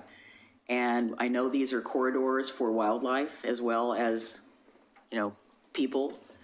So I think that we really need to take another look at that. Not, I'm being deferential to the Planning Commission, and maybe they didn't have enough information, but maybe we can get some more information, because that's what we've charged the Natural Resources Committee to do. We've asked them to take a look at this and give us their best judgment. There's some experts on that group, and I would be real inclined to want to review that, just because I think we're starting from scratch. And we talked about this in terms of the South End Road Concept Plan, which I participated in, and we added some somewhat generous buffers around some of those streams and creeks in the flooding area, because we know that there's a flooding problem there. I'm just using this as sort of an example. We did ask for additional information from Natural Resources. From Natural Resources. I believe it was a timing issue that they were not able to provide that. But they might. I would expect and hope that they will come to you. Okay. With additional information. As long as we have your blessing. Various comments. That's why that's why I brought it up earlier, that this is one where we felt a bit starved for information, and so went with staff recommendation. Mr. Way? Well, we did go to the Natural Resources Committee. Did you go a couple of times? Yeah, we went in twice, and then I've had conversations on the phone with the natural resource chair, and they did have some timing issues for the February meeting. One of my last slide was a question that I'll ask was, what topics would you like to have more presented in more detail at the March 18th hearing? And what I'm hearing right now is upland habitat is definitely something, and I think we're ready. I can provide a lot more detail, and so as we move through these slides, start thinking about specific topics you would like me to present in more detail when we get to the hearings. And just to clarify the context around the upland habitat discussion is the Planning Commission as well as NRC took a look at what areas were of particularly significant habitat and are there existing overlays that protect those areas. So as you can see on the map on the right, you can see where there's hatching as our geologic hazards overlay district, which discourages development and sometimes decreases the density of development. And then there's our water resource or natural resources overlay district as well. So we have all of that area under protection. There was a couple pieces of treed areas when the concept plan was adopted in 2006 that were not within those overlays. So the question that the Planning Commission Natural Resources Committee was looking at is, should the city create a new overlay district to protect those trees? Or does the city's existing tree removal standards in 1741 and our street tree code in 1208 adequately protect that? And so it sounds like we'll come back to you with exactly what all those acreages and densities are, and you can kind of take a look at map on where these pockets of treed areas are. So that's the context around where we settled. But ultimately, the Planning Commission decided to not direct staff to create a new overlay district for these pockets. Okay, so real quick, I have a couple of questions before you leave this up as well. So was there a wetland inventory, kind of a new evaluation of wetlands done on this concept plan area to ensure that our in-rod areas kind of cover any possible wetland that could be there? So we relied on our existing Title III mapping that was done in 2011 and as part of the concept plan. But if the City Commission wants to move forward, I think kind of like Kenema, and look at kind of that next round, that can be done. But we relied on our existing mapping that we did, both when the concept plan was adopted as well as when we revised our 2010 Natural Resource Overlay Code. So it was looked at? It was looked at. I guess the larger question is, do you want to take another look at it to make sure we didn't miss anything? That would be a kind of. My question is, how confident are you that you have all the wetlands when you did that evaluation back in 2011? That's a good question. You can come back and address that I'm going to have to come back with you on that one. I'm just, you can really see we're reacting to recent. And it wasn't part of the scope of this project, but it's something we can take a look at and tell you. I just would like to hear a confidence percentage on how confident you are that our in-rod that we're essentially putting into this area is addressing known wetland areas. My second question is the power corridor. How is lot averaging being handled for that power corridor? Well, luckily there's no residential in the power line corridor, so that is all industrial development. Right. It will not be a development. Okay, that's a good answer. Okay. I'd make a note too. I note that despite the concerns about power lines, I note that that corridor basically services the North Employment Campus, and I don't see it that proximate to residences. Maybe 150 yards at closest. So I feel good about that. Okay. I do have a question about the geohazard area. That would be another one. I'm half being facetious and half not, but we don't have a really good track record with geohazard overlay. And so Laura said something to the effect of, and again, if I'm misquoting, please correct me, that it could limit where some things go. In that boundary, we have any areas where it will be prohibited from building? Or are we taking the approach that we're going to get scientific information, which is the best money can buy, and it may say, yes, we can develop there when maybe we shouldn't be developing there. So do we have any areas that are restricted that would be off limits? Well, part would be the Eastridge, new park in Eastridge. I can show that on the next slide. what the Planning Commission looked at, and this was kind of the direction that staff asked, was we had, and upland habitat was something that was looked at in the city in 2008, which is habitat that's outside the natural resource overlay district. In 2010, when we adopted our code citywide, we did not create regulation for upland habitat. So this is also a little bit of balance, decisions that were made in 2010 and some kind of aspirations and vision of 2008. And then if we wanted to regulate upland habitat in this district, where are we already regulating that habitat? There's a little bit of natural resource overlay district. There's a little bit of the geologic hazard. There's a little bit of our Title 1741 tree. So it's the question is how much of that habitat area are we already regulating? It's not 100%. And how are we balancing that with our goals for jobs and employment? And so that's what the Planning Commission looked at. And if we created a new code, what's the intent of the new code? And so the direction the Planning Commission gave staff was not to create new code for the upland habitat area because a substantial amount of it was already regulated, not all though. So that's the picture of what I'll be presenting. I understand that, but you know, animals at the next meeting. don't recognize overlay districts. They have corridors that they go through. And we do have to balance the employment with our natural resources, but the natural resources have been there a long time, and human beings come in and start messing it up, and then the animals have nowhere to go. So I think that we would do well to err a little bit more on the side of creating corridors so that, you know, even though the animals don't recognize boundaries, they have places that they can migrate through.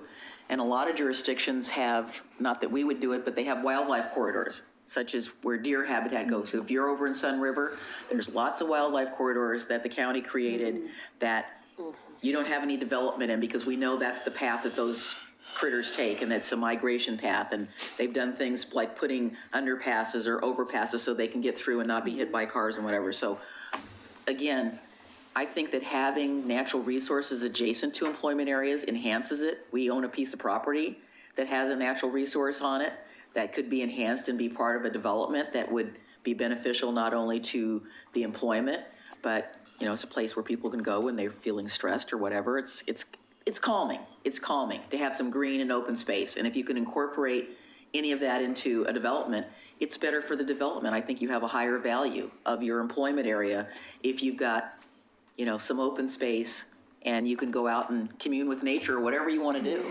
So I think it's something that behooves us to be proactive.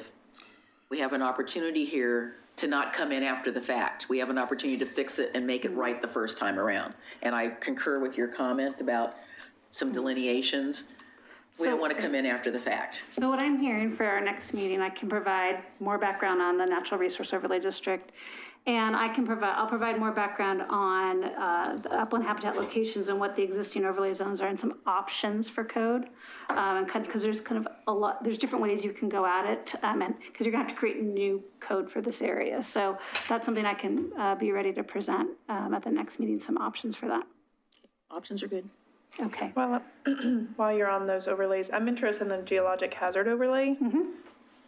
When she asked about geologic overlay, you talked about upland habitat, and to me, those are two separate different things. Yes. And so I didn't get my question answered. For the time, we can circle back to it. I would like more information about the geologic hazard overlays, if it's just based on steep slopes, if it's based on known landslides, like how are we delineating the geologic hazard overlay for this new area? She did partially answer my question because I asked, does the boundary include, you know, where you can develop, does the boundary include, gee, we really don't want you to develop there because, and you answered the question, you said, yes, there's some areas that cannot be developed. Yeah, and unfortunately with geologic hazard, it depends answer, which is never great because is it on a landslide? Is it over 35% slope? There's a, you know, can you, when you remove too many trees, you trigger the geologic hazard. There's a buffer. So it really depends, and I can provide more background on that. Yeah. We don't want to see any big giant retaining walls. All right. Are you ready for the next slide? Yes, okay. Thank you. These next three slides, I'm just going to really briefly explain the zone and how it's being modified for the concept plan area. So the North Employment Campus is using the city's campus industrial zone. It's really intended for tech flex and campus industrial uses. There's some sustainability design features because the Beaver Creek Road concept plan really looked at sustainable businesses, which is hard to regulate, but we can regulate the type of construction of the building. So there's some sustainable design features built in to the construction. Pre-existing residential uses are protected. There's a fair amount of little small houses that are in the county, and if they get brought in maybe through forced annexation or annexation, and they don't want to develop for a while, we are acknowledging those smaller homes that they are protected. There's a max of 25% outdoor storage in this area. We have kind of pretty ambitious employment targets, and we don't want to have development that comes in that has a very substantial and large amount of outdoor storage and low employment. So we did want to put a cap on outdoor storage to discourage development that would not be high employment numbers. Is that allowed? You're allowed to have, as long as it's screened in the CI zone, you can have outdoor storage. No, I mean, is it allowed for us to say, we don't want? We wouldn't be doing, because we don't want to regulate based on number of employees, we can look at elements of a development that by its nature, so if we just allowed outdoor storage or unlimited outdoor storage, we may be, by that fact, incentivizing businesses to come into the city that would probably have a low employment range. But having businesses have a cap on the outdoor storage, those businesses that may have low employment may choose another place to develop. There's some additional buffering requirements in the north. There's an existing residential subdivision to the north, so we have additional buffering along the north end. And then there's a 30-foot wide shared use path easement on the power line easement areas connecting up in our trails master plan. The mixed-use employment village was that pink area along Beaver Creek, kind of that mix where employment and residential mix together. So we are allowing some additional light industry permitted, so it's that melding of the campus industrial zone, so some of those uses are allowed. Retail and services uses are allowed, but they are limited, and there are some limited upper story residential options, but of course it's all part of a package. You couldn't just build residential. And there's a floor area ratio, so we want to make sure that the development has some density. So we're not encouraging like little strip malls things? Well, unless you can meet those extra requirements, right, okay. Yeah. The Main Street commercial is that little small node right at, really I think of it as 2 blocks on the east side of Glen Oak Road, where Glen Oak meets Beaver Creek. It's really intended for small mixed use, local services. There's some ability for artisanal manufactured use. You can have residential, but it either has to be on the upper floors or kind of concurrently built on the back of a commercial development. We have a stronger floor area minimum, and parking has to be located behind buildings and not side. So really think of it as a 2 little block commercial node. And that's using our neighborhood commercial zone, which is not often used in the city, but we have it in the Park Place concept plan, I think even in South End. So it's an opportunity for a zone that's more kind of compatible in a kind of a residential area. The west mixed-use neighborhood zone is R2. So once again, we allow some live-work dwelling options. There is a density bonus for sustainability features. So green building features, you do get a density bonus. There is opportunity, the requirement for parkland or fee and lieu requirement. So if your area is residential, but you're not in the area of our park acquisition overlay kind of map, you still may have to pay fee in lieu of for your proportional share of future residents who would use the park. And that money could be used by our Parks Department to maybe negotiate with the property owner next door who may have that area, maybe have a larger parks property purchase that's above and beyond the proportionality of maybe the property that's actually being developed. So it's allowing it's allowing the development that brings residential but does not identify a park on their property to still contribute to the acquisition of parkland. And then there's the opportunity for enhanced home occupation in this area as well. So do those fees that are collected, do they have to be used for parks acquisition and interim site development? So, but within this area or anywhere in the city? No, just this area. Because that concept, would you call it string of pearls? Is that what you're? And again, I can get to that at that slide. So what does the term enhanced home occupation mean? That's kind of the work that Chair Mitchell was talking about, allowing employees and additional. 3 employees. Okay.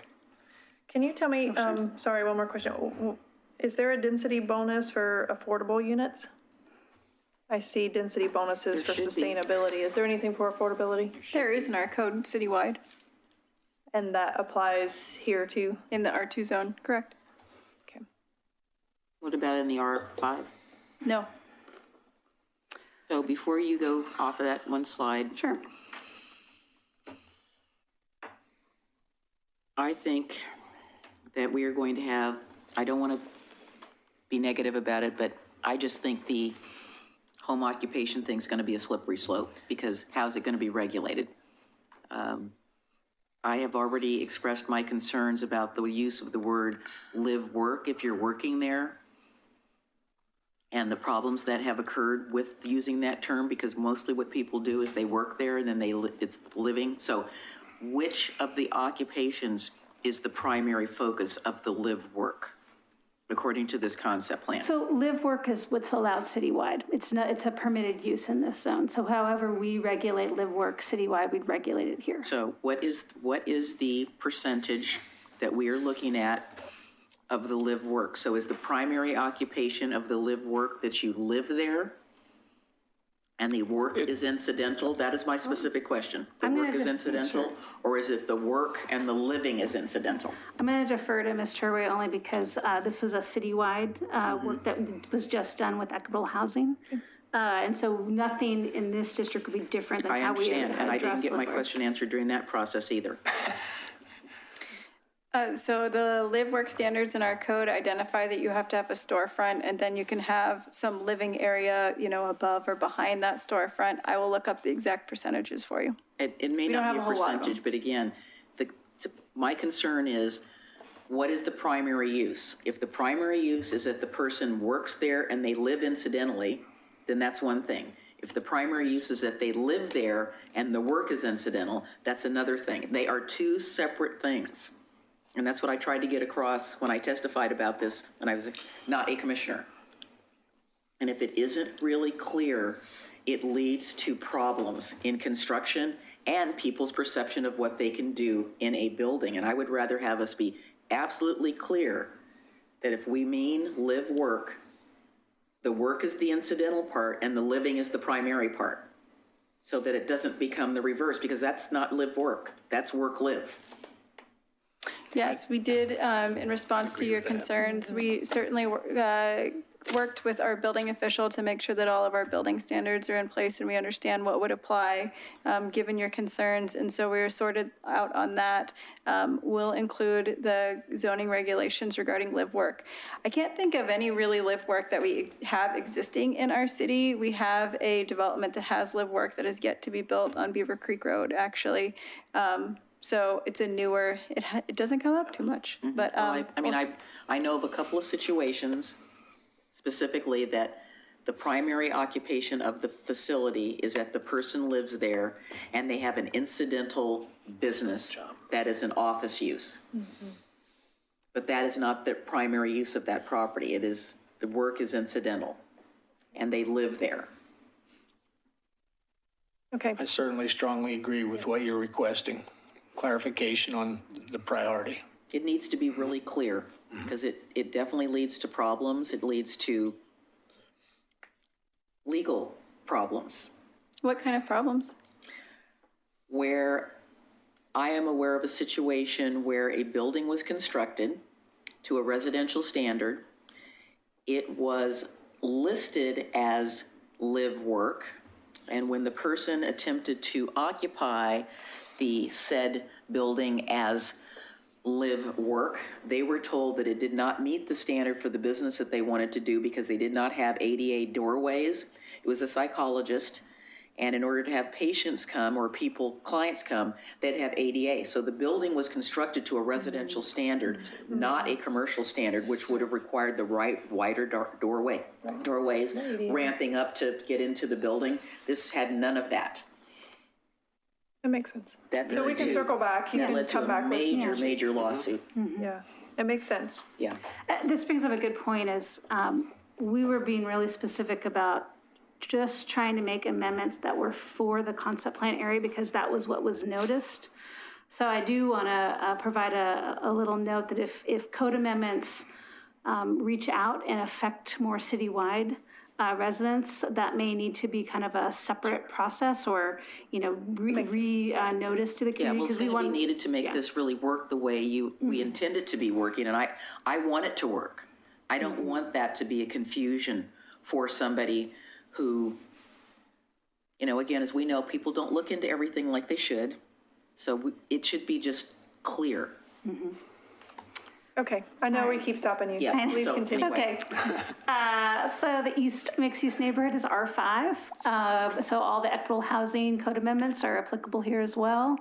There is an additional larger buffer at the southern boundary near Old Acres Lane, as well as some requirements for a little bit larger lots against the home, the enhanced home occupations and opportunity.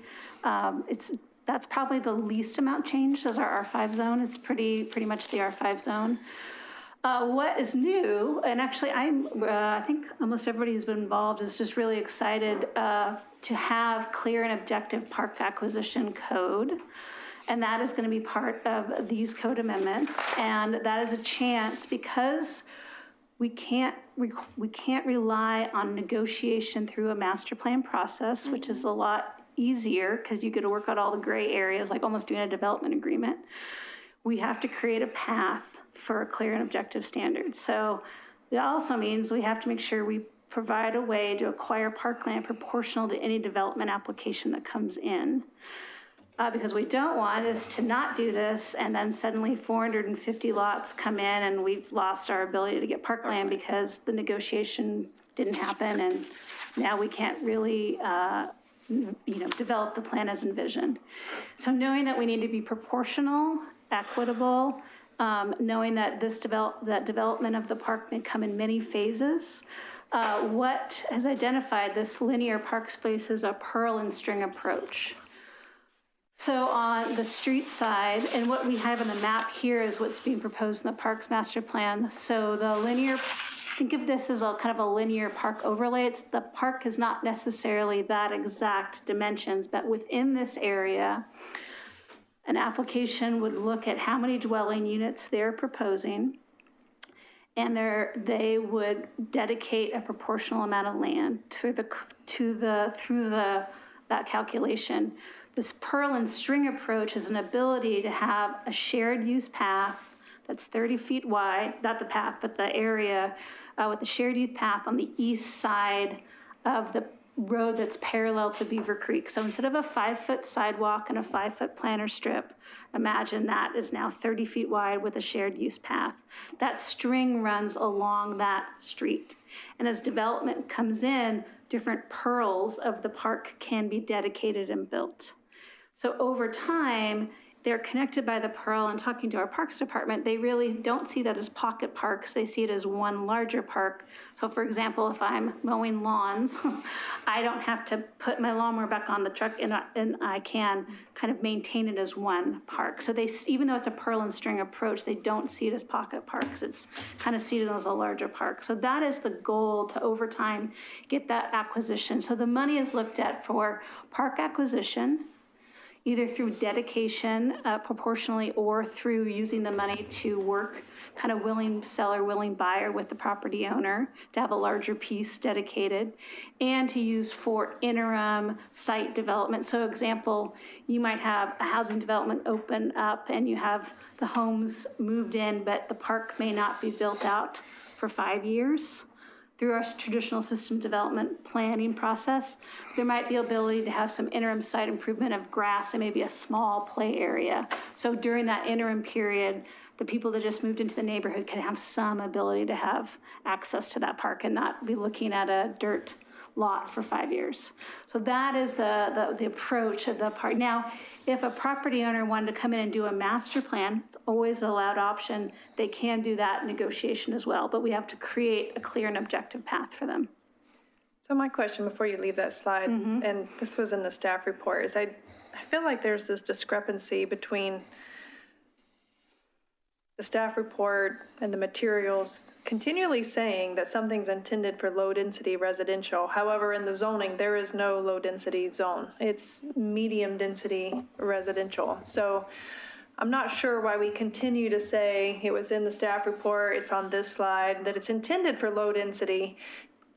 That doesn't align. Intended for low-density and what it's actually being zoned at on the zoning map. To me, if it's intended for low density, it needs to be zoned for low density. Well, and I can, after me, we can identify. I don't think it was a mistake then if it says low density. This has always been identified for medium density.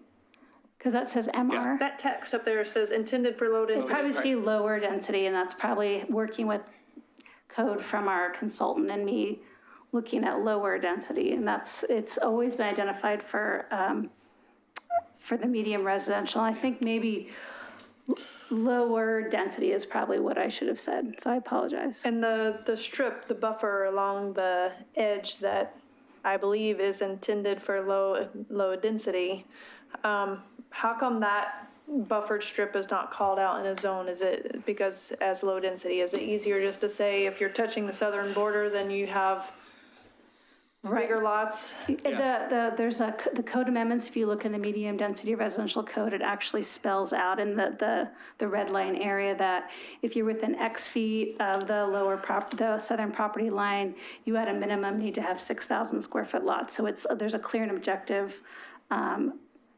process, but it's built into the medium density R5 zone that how properties that are within certain feet of that rear property line need to be a minimum of 6,000 square feet. So we're allowed to require a lower density lot size within a higher density zoning?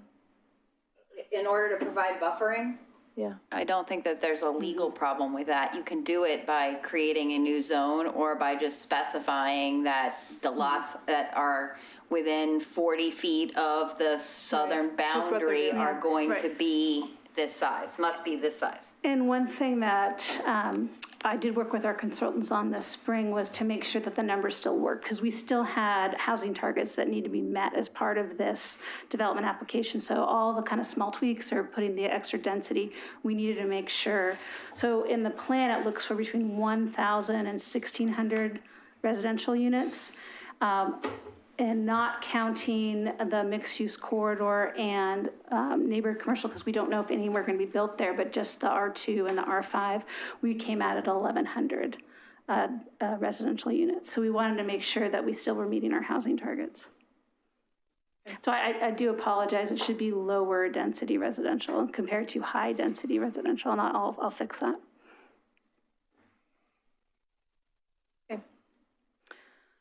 So the products of the legislation adoption, there's new comprehensive plan map amendment and zoning map, and then the text amendments of each of the zones and the development code. And then there's amendments to the ancillary documents to the comprehensive plan.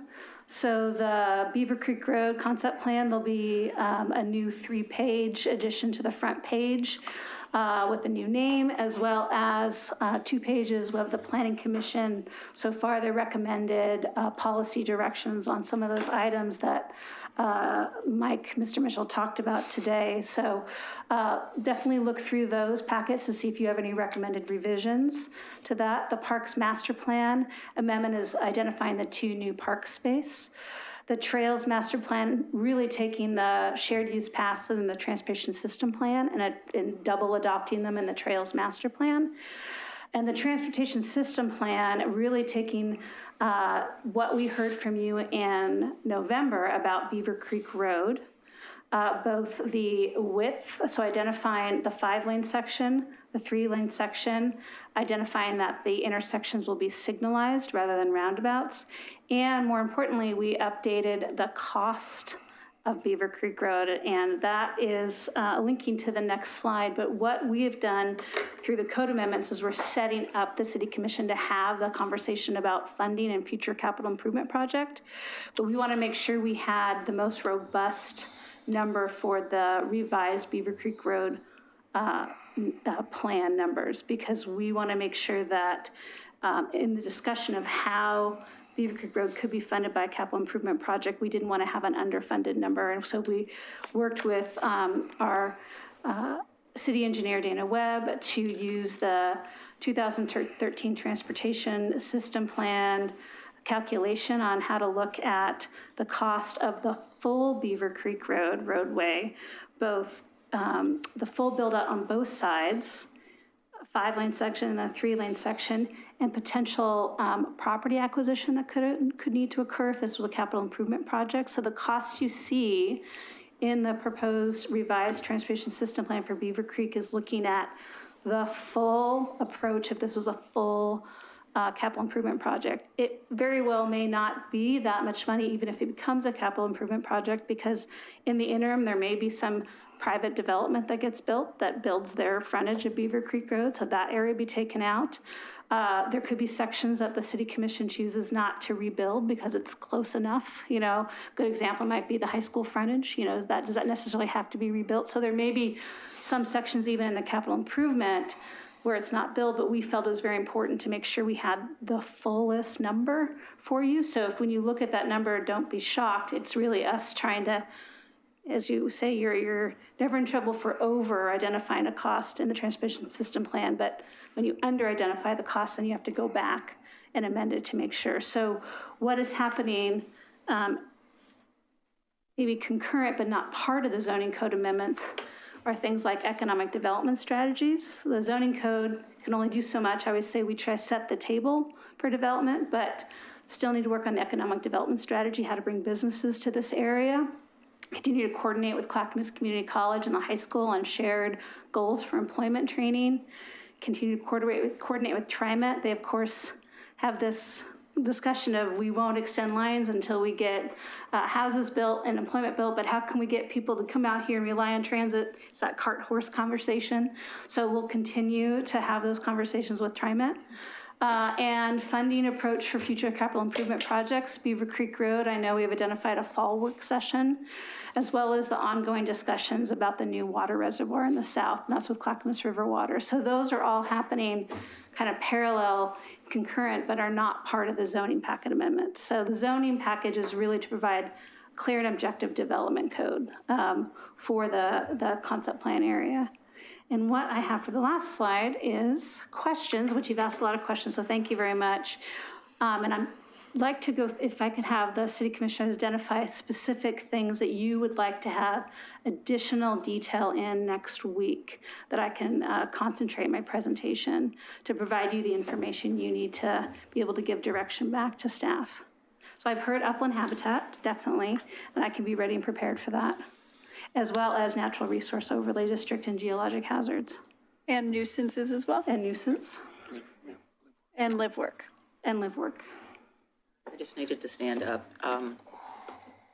It was also brought up about the addition of information regarding the bonus for affordable, did you say workforce housing? Affordable housing. But it sounds like that's a citywide and it applies, so I don't need more information. But maybe, since it's in that section, maybe a sentence could be added to indicate that it's there as well. Doesn't redundancy in this case, I don't think hurts. Okay, we can take a look. I think the idea was to make sure we, everything was the same as citywide, but we identified when there's changes. But if it makes sense that we can provide a direction to the other code, maybe there's a verbal. Also see section, blah, blah, blah, something like that, just so it's clear, because that was one of the things I thought of as well, is that we need to really start encouraging some incentives for that workforce housing that we so desperately need. Commissioner O'Donnell. I have to jog these two gentlemen sitting over here named John Lewis and Wyatt Parno. I saw a reference to Clackamas River Water and a reservoir. Who's providing the water service to this facility? Is this the Backbone project? Is this part of it? I knew you'd enjoy it. That's why I asked. To know a lot more about that. Yeah, that's a great question. Something we're planning to bring to you in April. So we do have a work session planned where we're going to talk a lot about, refresh some of you. I can't remember, Denise, if you've seen the water capital plan that we produced, an update to our water capital master plan. But in that plan, we show what we call the go it alone option, which is the city providing water service to the entire Beaver Creek concept plan area. But we've also been having talks about interim plans because we don't have the reservoir, we don't have the elevation that we need to serve the area. And depending on the timing for the development that comes into that area, there's a question about how do we serve that area? Clackamas River water does have the elevation that they need to serve the area right now. We have talked to them about, their preference would be they serve it now and they serve it into the future forever. Right. And I think that's not our preference necessarily. Right. We're looking at an option that would be more similar to what we have in other areas where there's a metered feed, and we probably would pay a premium for that through a wheeling rate for metering. But at such time that we have our reservoir, pump station, all the facilities that we need to do that, we would basically remove the meter and just plug right into the system. And so that's what we're planning to bring you. We want to bring that to you in the form of some options, but I also know that I've heard pretty loud and clear kind of what I'm thinking. The body language that I'm seeing and hearing from Rocky is from South Fork. That's right. No, we're very concerned about that. South Fork is, has the water rights and has the capacity to serve us. We need to build the infrastructure to utilize that. That's really where we're at, and so. Yeah, we want to talk more about that in April, if you're okay with that. Yep. Well, you two gentlemen understand our concern. Our primary concern in the long run is preserving our water rights and not doing anything that puts those in jeopardy. So, Commissioners, I will say this for the record that Mr. Lewis has done an excellent job of bringing me up to speed on where we are with that particular issue, and I feel pretty confident that I can participate in discussions because you've done a good job of talking to me about it. We've had some ideas float back and forth, and I've kind of asked you the sort of like the what question, like what are they talking about? What, so I've asked those questions, and I feel very similar to my fellow commissioner at the end of the row about our water rights, so. Yeah, Clackamas River is a good partner, and will continue to be. They're in the same business we are. That's a conflicting, thing. But I think we can work through that. Well, they're sort of in the same business. Definitely seems like we're in. I mean, I'm not being funny. You're right. They're when it comes to water. Yes, they're in the business of providing water for rural customers, and we are in the business of providing water to customers within our urban growth boundary. That is not their job. Right. So we'll circle back to this in April. Commissioner Smith, do you have any? No, that was my exact question. Same here. The only outstanding item I have, or I have maybe a couple for you. Did you summarize the survey responses for the Planning Commission? Sure. You don't have to summarize them now. Did you summarize them for the Planning Commission? We have, can you provide the summary to us as part of the packet? Yeah, absolutely. As part, they were sent as part of the agendas, and I can send all the summaries, yeah. Because there were 3 surveys that were done, and I'm interested to see what the resident responses were, particularly about home occupations. I have a note, and this may be wrong, so, but I flipped through the red line version of the proposed amendment, the code amendments, and it seemed like marijuana shops were allowed in some areas but prohibited in another chapter. And maybe I wasn't catching the title changes from section to section, but I would like some clarity on what is allowed or not allowed in the different zones. Oh, well, it's across the street from a school, so that will eliminate a lot of it. Yeah, I think the goal was to stick with the city's Yeah. vision on marijuana. So if it's allowed, So I would you not. have, It's you allowed. have the buffer from the school and you have the Yeah, buffer from park. And if the park runs right through the center, then that pretty much eliminates right. everything. And I think this is where it goes, looking for extra direction from the Planning Commission and City Commission. There was no marijuana retail in 2008. So this is the question of, when there was no additional direction, we did not propose changes. So in alleys is a perfect example. Beaver Creek Road Concept Plan is silent about alleys. So whereas Park Place Concept Plan has a lot of specificity about alleys. So So does same thing South as End. marijuana. We did not make any recommended changes that altered the city's wide approach to marijuana sales and growth. I would like to see us not have them in there. So one thing that we did do is because retail sales is not allowed in home occupations, when we created the enhanced home occupation, we specifically prohibited marijuana sales. Thank you. And also food. So there's some type of sales that aren't And allowed. maybe that's, I know that was called out in the Yeah. chapter 1754, Right, 'cause that- 123, but Is that something we don't have citywide? But we did call it. elsewhere it seemed like it was being allowed. And so anyway, Yeah. I would just like some clarity on that. I think it's good for the public and it's also good for us to have clarity on that. I think that's all I have.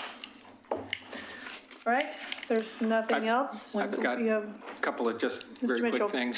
The package that you're going to see next week is, I want to be careful how I word this, is slightly different than what the Planning Commission approved for 3 reasons, and I've gone through all of it. One was to fix some numbering so that when it slides into our existing code, it ends up following the numbering convention, everything's in the right place. housekeeping. Housekeeping. Fixing some grammatical errors was the second thing, and on a couple of items, some more legal clarity provided by our city attorney staff to make sure that we were hitting the legal requirements that we did. The other thing I'd like to say, I just want to thank the staff. This was a heck of a piece of work to try to take something from, 2008 and go forward, but there was a tremendous amount of public input driven by staff, presenting it to the Planning Commission in chunks so that we could concentrate was wonderful. And the other thing, and I would not want to try to do this, to try to take a concept plan that's taken a 10,000 square foot view and get it into clear and objective standards and do it so that there's enough specificity, as Commissioner McGriff wants, but at the same time, end up with something that is going to be commercially viable and that people are going to want to build, and that's going to bring us new housing and new jobs into our city. And that's a really tough balancing act, and I think did a great job this time. I'm really excited about this. I'm excited about the work the Planning Commission did on it, because we don't have, the term 20-minute neighborhood, we don't have many chances left in this city to build 20-minute neighborhoods. We're pretty good at building subdivisions and building bedrooms, but we're not good at building communities where people can live their daily lives, and this is an opportunity. And I'll tell you what, from a personal perspective, my wife and I are going to be at the front of the line to look when these homes start getting built, because this has the potential of being world-class and something that Oregon City does not have. And I'm really pleased to have been a part of it, and thank the staff for all their work on it. That's it. I think you meant like the mile-high view. What did I say? 10,000 square foot. Oh, yeah, That's a lot of size. That's an R10, Mike. Stuck in my head. Sorry, 10,000 foot, 5,000, Yeah, you're talking about whatever. 10,000 foot level The high versus level. the small level. Yeah. One quick Thank you. question about sustainability. So are we going to do anything, because we talk a little bit in the code about solar. So what if you have a building that's got a south-facing elevation and then somebody comes and builds something that completely blocks the sun off? That's really hard to regulate. I tell you, solar positioning and how we actually regulate it, I don't know the code we could. Well, if we're talking about meandering streets that don't meet a grid, that you could do something like that. No, the streets still meet the city's street block standards, so they'll still meet our residential design standards for block width and Okay, length. well, maybe I'm thinking of the South End concept plan where we Yeah. talked about not having, Yeah, these are Grid standard streets. gridded city subdivision. well, it's something to consider. I remember when, Tony, you might remember this, back when every town was getting solar ordinances in their codes, and there were, you could have, to figure out where the sun was at this particular time, and you calculated that as part of the building footprint that came, and so you were trying not to get somebody, to be blocked if you had an opportunity for, 100% solar to kind of keep costs down. I know those went out the window, but Because they're really hard to regulate. they're still valid to a degree. I think what we propose for residential is lots of carrots. So you have lots of carrots for additional density. And what we have for employment is requirements. So that's kind of how we broke out the sustainability. Residential, it's carrots, and it's requirements at the employment level. Okay, thank you. And just one last point, I did want to say that we do have a neighborhood in the city that wasn't built from the ground up. That is a 20-minute neighborhood, and it's the McLaughlin neighborhood. It's a walkable neighborhood. We got a very high walk score. So the goal would be is to make this area have a very high walk score. I actually meant to say that it's kind of ironic that the only 20-minute neighborhood we have is our oldest or second oldest. Yes, second oldest, yeah. That doesn't necessarily reflect well on what we've done in the meantime. And thank you very much. I know this was long, but I really appreciate all your direction, and I'll be ready to come back to you So next we're week. not going to get this in chunks. We're going to just get one big goal. Yeah, I think that we will be presenting the whole thing, but I think the key is providing me at the hearings, the more direction you give me about things that you want either further review on or further explanation, or when there's alignment to that you may want to go in a different direction than Planning Commission recommendation, those are the things I need to hear, because I'm proposing the full package as recommended by the Planning Commission, waiting for direction from you. Well, I think I heard from the chair that there could be more work done on the natural resources part, that you're saying, please go take a little bit more of a deep dive than we were able to do because of time constraints and all of that. Correct. Okay, so for time constraints, let's move on. We've already talked about this. Thank you, Mike. Good job. Thank you very much. Thank you. All right, Mr. Conkle, City Manager's report. I have an update from Ms. Turway. Thank you very much. The city received a growth award from the Arbor Day Foundation. The Arbor Day Foundation recognizes cities that are tree cities that have a higher level of tree care. This is our third growth award that we've received in the 8 years that we've been a tree city. Our reward was received for 3 things that we did in 2019. The first is our partnership with Friends of Trees. As you recall, we expanded our area of influence in places that we can plant street trees, and so we're happy that we did that. Second one is the code amendments that the commission approved. They included some language to help simplify the process to get a heritage tree or a heritage grove, and that included removing the standard for an arborist. And the last thing that we did is more code related, which was the code amendment that the city commission approved, allowing the city engineer to more easily meander sidewalks or change street design so that we could preserve existing trees. So thank you very much for your work. We'll continue coordinating among departments to make sure we support our trees. All right, thank you. All good. I like good reports like that. Anything else? That's all for tonight. Thank you. Okay, so we're going to move on to item 5, commission committee reports. I know my committees have been really busy, so hopefully we can move through these pretty quickly. Beaver Creek Employment Area Blue Ribbon Committee. I yield my time to others on the commission. Okay, Brownfield Grant Committee, Mayor Holliday, anybody have anything on that one? Okay. There's some, I'd actually like to go to that. There's going to be a conference on that, and I know our partners on the Legacy Project are going to be in that, and I'm going to talk to Tony about possibly attending that. I've been to one in the past, and they are very interesting. It sounds very dry, but it isn't. Well, I'm looking for sources of funds. So. There you go. All right, so Citizen Involvement Committee, I am the liaison for that. The only couple of things I was going to mention, in case you didn't catch it earlier, the CIC is coming back in April to us with bylaws and proposed revisions to the code about the bylaws. I think there are a couple of items in there that may prompt some interesting discussion or some good discussion. So know that that's coming. The only other thing as a note for the City Commission is that if all of the neighborhood associations become active, we have 4 that are currently not active. If they all become active, then we have a budget shortfall. Now, we give them, I believe it's around $25,000 a year. So currently, we're able to support all the neighborhood associations with their postcard mailings and stuff like that. But we have 4 inactives. So this is just a note to you all that we want them all to be active. And so this is a budget item that may need to come back to us, or something that we'll need to revisit if we want to continue supporting our neighborhoods.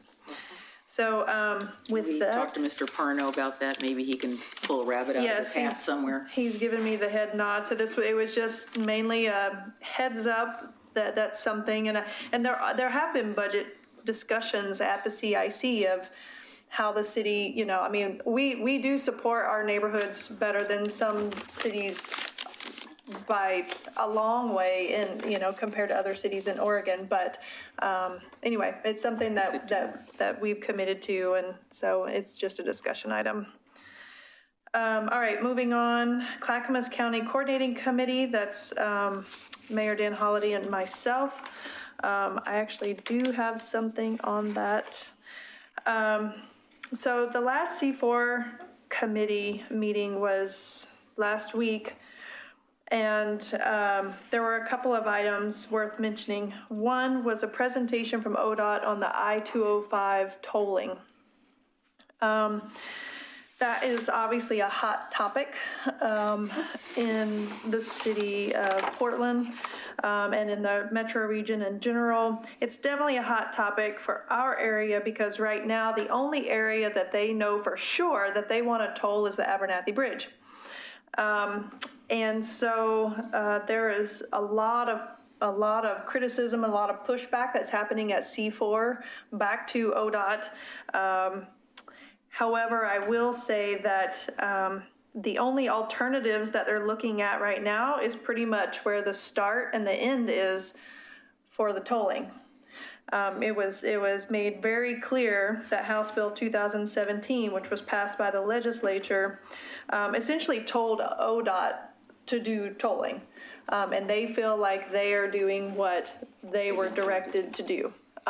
That was not the message that I had received, and that's not the message that I had heard about when everybody was opposed to tolling and all that. It was never really laid out that clear, and we had Senator, I'm probably going to mix up their names. We had a couple of legislative representatives in the room local here, and, they were talking about trying to amend the legislation, and that was maybe one item that they could work on. So I'm just kind of daylighting this for you all, also for the public, for anybody that watches this.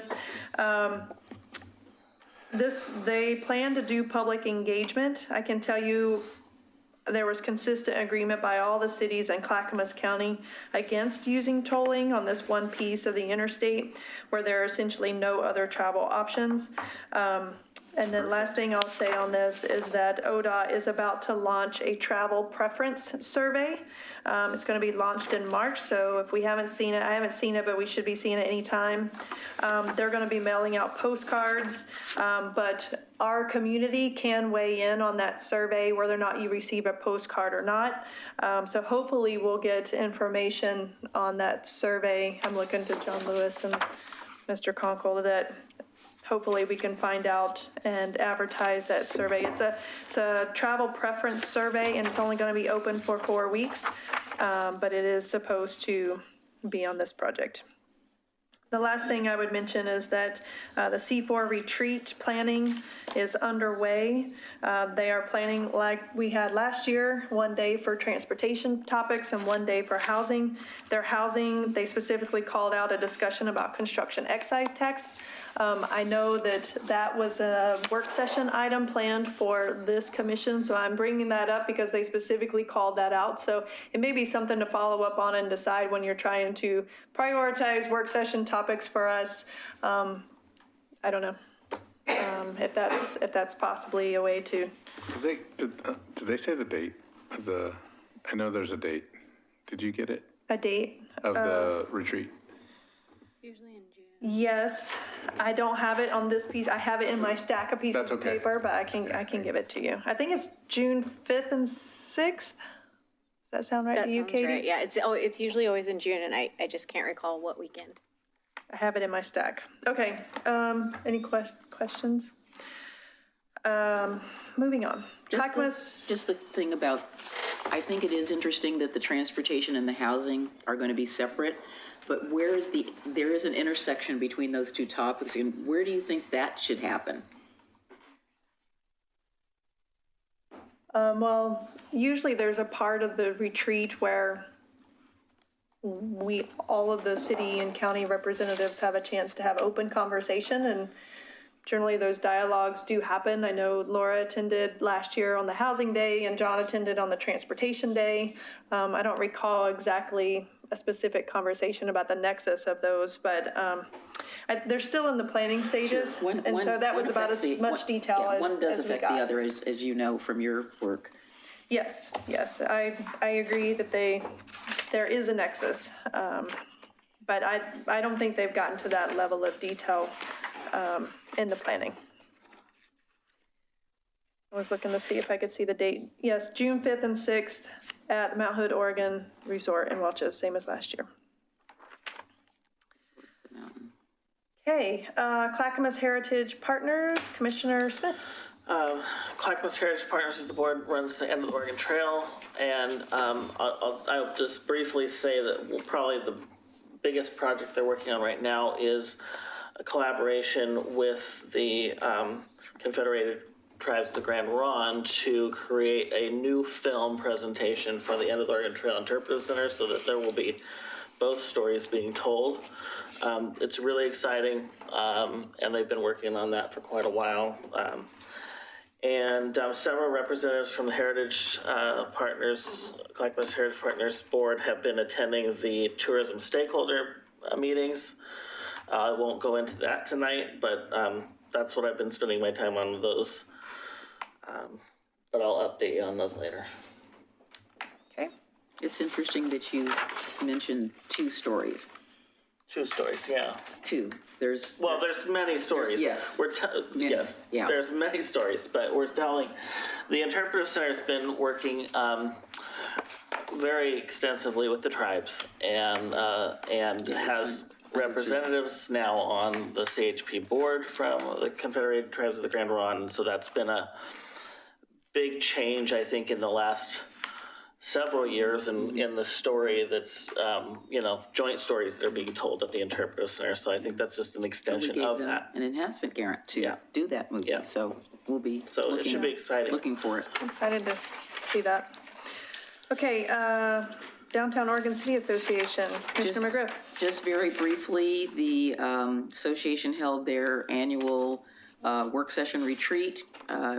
Mr. Mitchell and I attended, and we are going to be getting an evaluation by the State of Oregon's Main Street coordinator in April. So it's an evaluation. We are performing Main Street, and that's basically the highest level you can receive.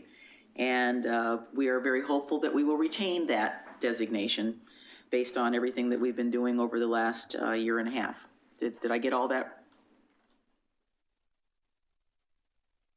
Who are you asking? That's it. Okay. Okay, the next one is Impact, the Metro Policy Advisory Committee. I sit on that committee. The last meeting we had in January, we covered two items. One is the Regional Barometer, and this is an online tool that Metro created in order to essentially measure desired outcomes in 6 areas: transportation, economy, ecosystems, climate, communities, and equity. This will go live to the public on March 31st. I can tell you it is a monumental effort of Metro to push out I think they said 127 measures and approximately 300 data sets. So and it covers the entire metro region. The notes that I wrote for us particularly are, obviously when it goes to the public, but all the data will be downloadable and usable by any of the cities in the metro area. I think there's hours and hours of entertainment there for you to dive into any of the 6 policy areas. I do applaud them for the amount of work. I think examples of how we could potentially use that, because that was where I was going with that presentation of trying to figure out how we could use it. And so there's a lot of conversations there about regional connectivity, how we're partnering with our neighborhood city, our neighbor cities and Clackamas County on connecting trails and connecting transit systems. And so I think regional connectivity is one of the key areas that we could benefit from taking a deeper dive in there. So anyway, I'm happy to pass on that link whenever it's available. The second item was the introduction of the Regional Supportive Housing Measure. If you have not heard about this meeting was held right on the heels of the Metro Council agreeing to voting to take this housing measure to the ballot in May. And their goal is to generate $250 million in revenue to work on supportive housing for the region. I can tell you they did not provide a handout that had a list of facts about what was even in the bill, which made it a very interesting conversation because they were essentially talking about something that wasn't really clearly laid out for us. And so we all had lots of questions about what does it mean and how are you going to spend this money? And it just went on and on. And so I think Metro was excited about it, but could have probably done a little better job on how they rolled out the information, because I've still heard conflicting information about what exactly is going to be in that bill. I do know that there is some consensus on the fact that it's essentially a tax, an income tax on people who live in Metro. So I think there's more to come on that. That was what was covered in the impact meeting. So some good topics. So any questions? But I want to make sure you guys know about those. Wait for the fact sheet. I'm interested to see that. It's going to be more than one sheet. I think so. Or even the language of the bill. I'm not even sure. It was really hard to get this presentation from Metro councilors about what's going to be rolled out at the ballot in May, but nothing on paper and just lots of questions about, we could go on for a long time, so we'll move on. Willamette Fox Locks Commission, that's Mayor Holliday. I will make one comment on that. I know with the legislative session coming to an abrupt close at the end of last week, I'm pretty sure, like 99% positive, the bill that had funding associated for the locks did not get passed. No, it did There not. were a lot of budget bills. There were only 3 bills that went through, and that was not one of them. Right. There were a lot of bills that had made it through a couple of the out of a couple of the committees, but never made it all the way to the end of the sessions, which is unfortunate. So we're in a holding pattern on that. So we will wait and see, and I'm sure Mayor Holliday will be in the know and follow up with the locks and find out what the next steps are. I know there are discussions of a special session happening coming up in the next couple of months but my understanding is even with the special session, bills have to be completely reintroduced. So that's a lot of work, and I don't know where this bill will fall in that. So that's unfortunate, and I think that's it for now. I think our state representative, Mr. Meek, who's one of the main sponsors of it, there was a quote by him in the paper that if he had to reintroduce it, he would go there again. But he's hoping that it isn't going to be that way. Well, it definitely had support, it had bipartisan yes, it support did. coming out of the initial committee that heard it. So it was definitely on its way to the Senate floor for final approval. And because of all of the other political Wrangling. challenges in Salem, it all came to a halt last week. South Fork Water Board, Mayor Holliday and Commissioner O'Donnell or Commissioner Smith? Our January meeting was canceled, so we can update you in March, end of March. Okay. Willamette Falls and Landings Heritage Area. They are on their way. They have received 100% funding for their new building there, which used to be the old Westland Police Department at the other end of the bridge. So that is on its way, and they're continuing to do outreach to different community groups all over the Heritage Area and Landings Coalition area. The legislation in Washington, D.C., well, I think you all know where that is. They have nobody's walked out in Washington, D.C., but it's still holding. And I just checked in with Mr. Schrader's office, and it's just there. It's not moving forward. It's not moving backward. It's just there because they have other issues right now that are coming to the forefront that are pushing this to the back. First impeachment, then viruses and other issues. So we're still holding our breaths on that. Okay.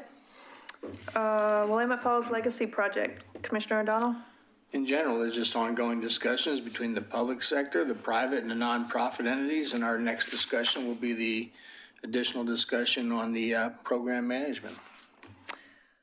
Thank you. I will say I did meet with the Willamette Falls Trust last week. Me too. And I think they're following up with each of us to make sure. We had a lot of questions when they came, and I know I certainly had my own questions, and so the meetings are helpful to help us all get our questions answered. So hopefully it may be a clearer path forward with some clearer outcomes, hopefully, when they come back to us. I have a couple of brief additions when you're done to our list. Go ahead. I also met with them today, and there's one further commissioner that they need to meet with, but I think that's being taken care of. I did want to mention, just for the public and staff, Katie knows that Rachel and I attended the Clackamas Cities meeting last month. It was hosted by the city of Estacada, and it was very well received. We had a presentation on Wade Creek Park and the adjoining development that is going to go along with that, their library expansion. So I'm still curious as to when are we in the rotation yet? Because we were last year and then it got postponed. So the City of Oregon City will be hosting the Clackamas Cities Association dinner in October. October, okay. Mm-hmm. So and then just so you know as well, both March and April so far, and it could be more, have canceled due to the coronavirus. Really? Yeah. And then the other meeting that is coming up on the 19th is that there's been an informal group of women electeds in the Portland metropolitan region that have been meeting, and our next meeting is March 19th, and I will be attending.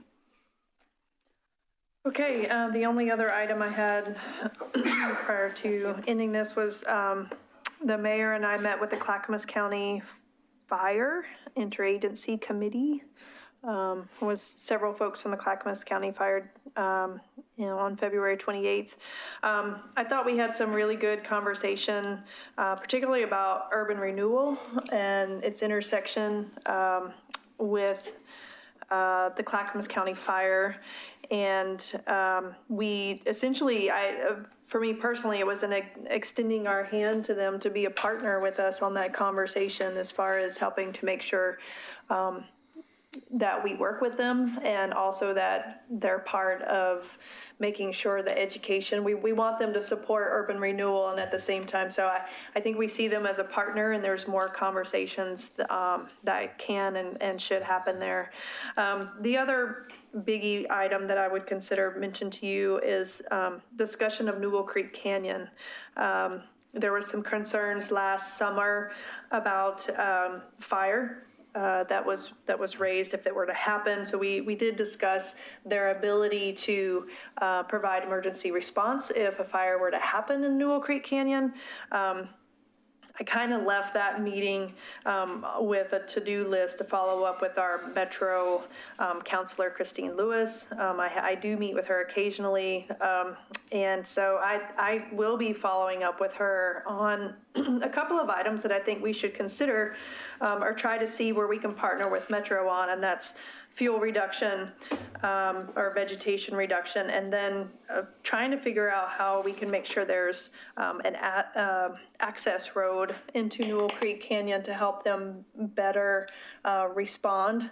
And, you know, truthfully, for not only them, I think it would probably help our police department too if there was some crisis going on to have some emergency access into Newell Creek Canyon. There's a lot of discussions going on about future development of Newell Creek Canyon, so now may be a good time for us to get in on that conversation and see if we can influence that conversation to make sure that Oregon City is well protected in the case of a summer wildfire. It's a good idea, but there's always, as we all know, unintended consequences that occur when you put in access roads to places, so we'll have to just look at both sides of that. The access? Yeah. So So more to come on that. It was a good partnership meeting. before we adjourn, I just wanted to make a statement to our staff, not just the staff that is here, but I just want to say thank you for all the work. We, for my personal, speaking for myself, we might not always agree on everything, but I do want you to know that I certainly appreciate the fact that you are willing to engage in dialogue, not only with me, but the other commissioners. And your work that you do with us and for us is really important to me, and I just want you to know that. So thank you very much. All right, and with that, we're adjourned.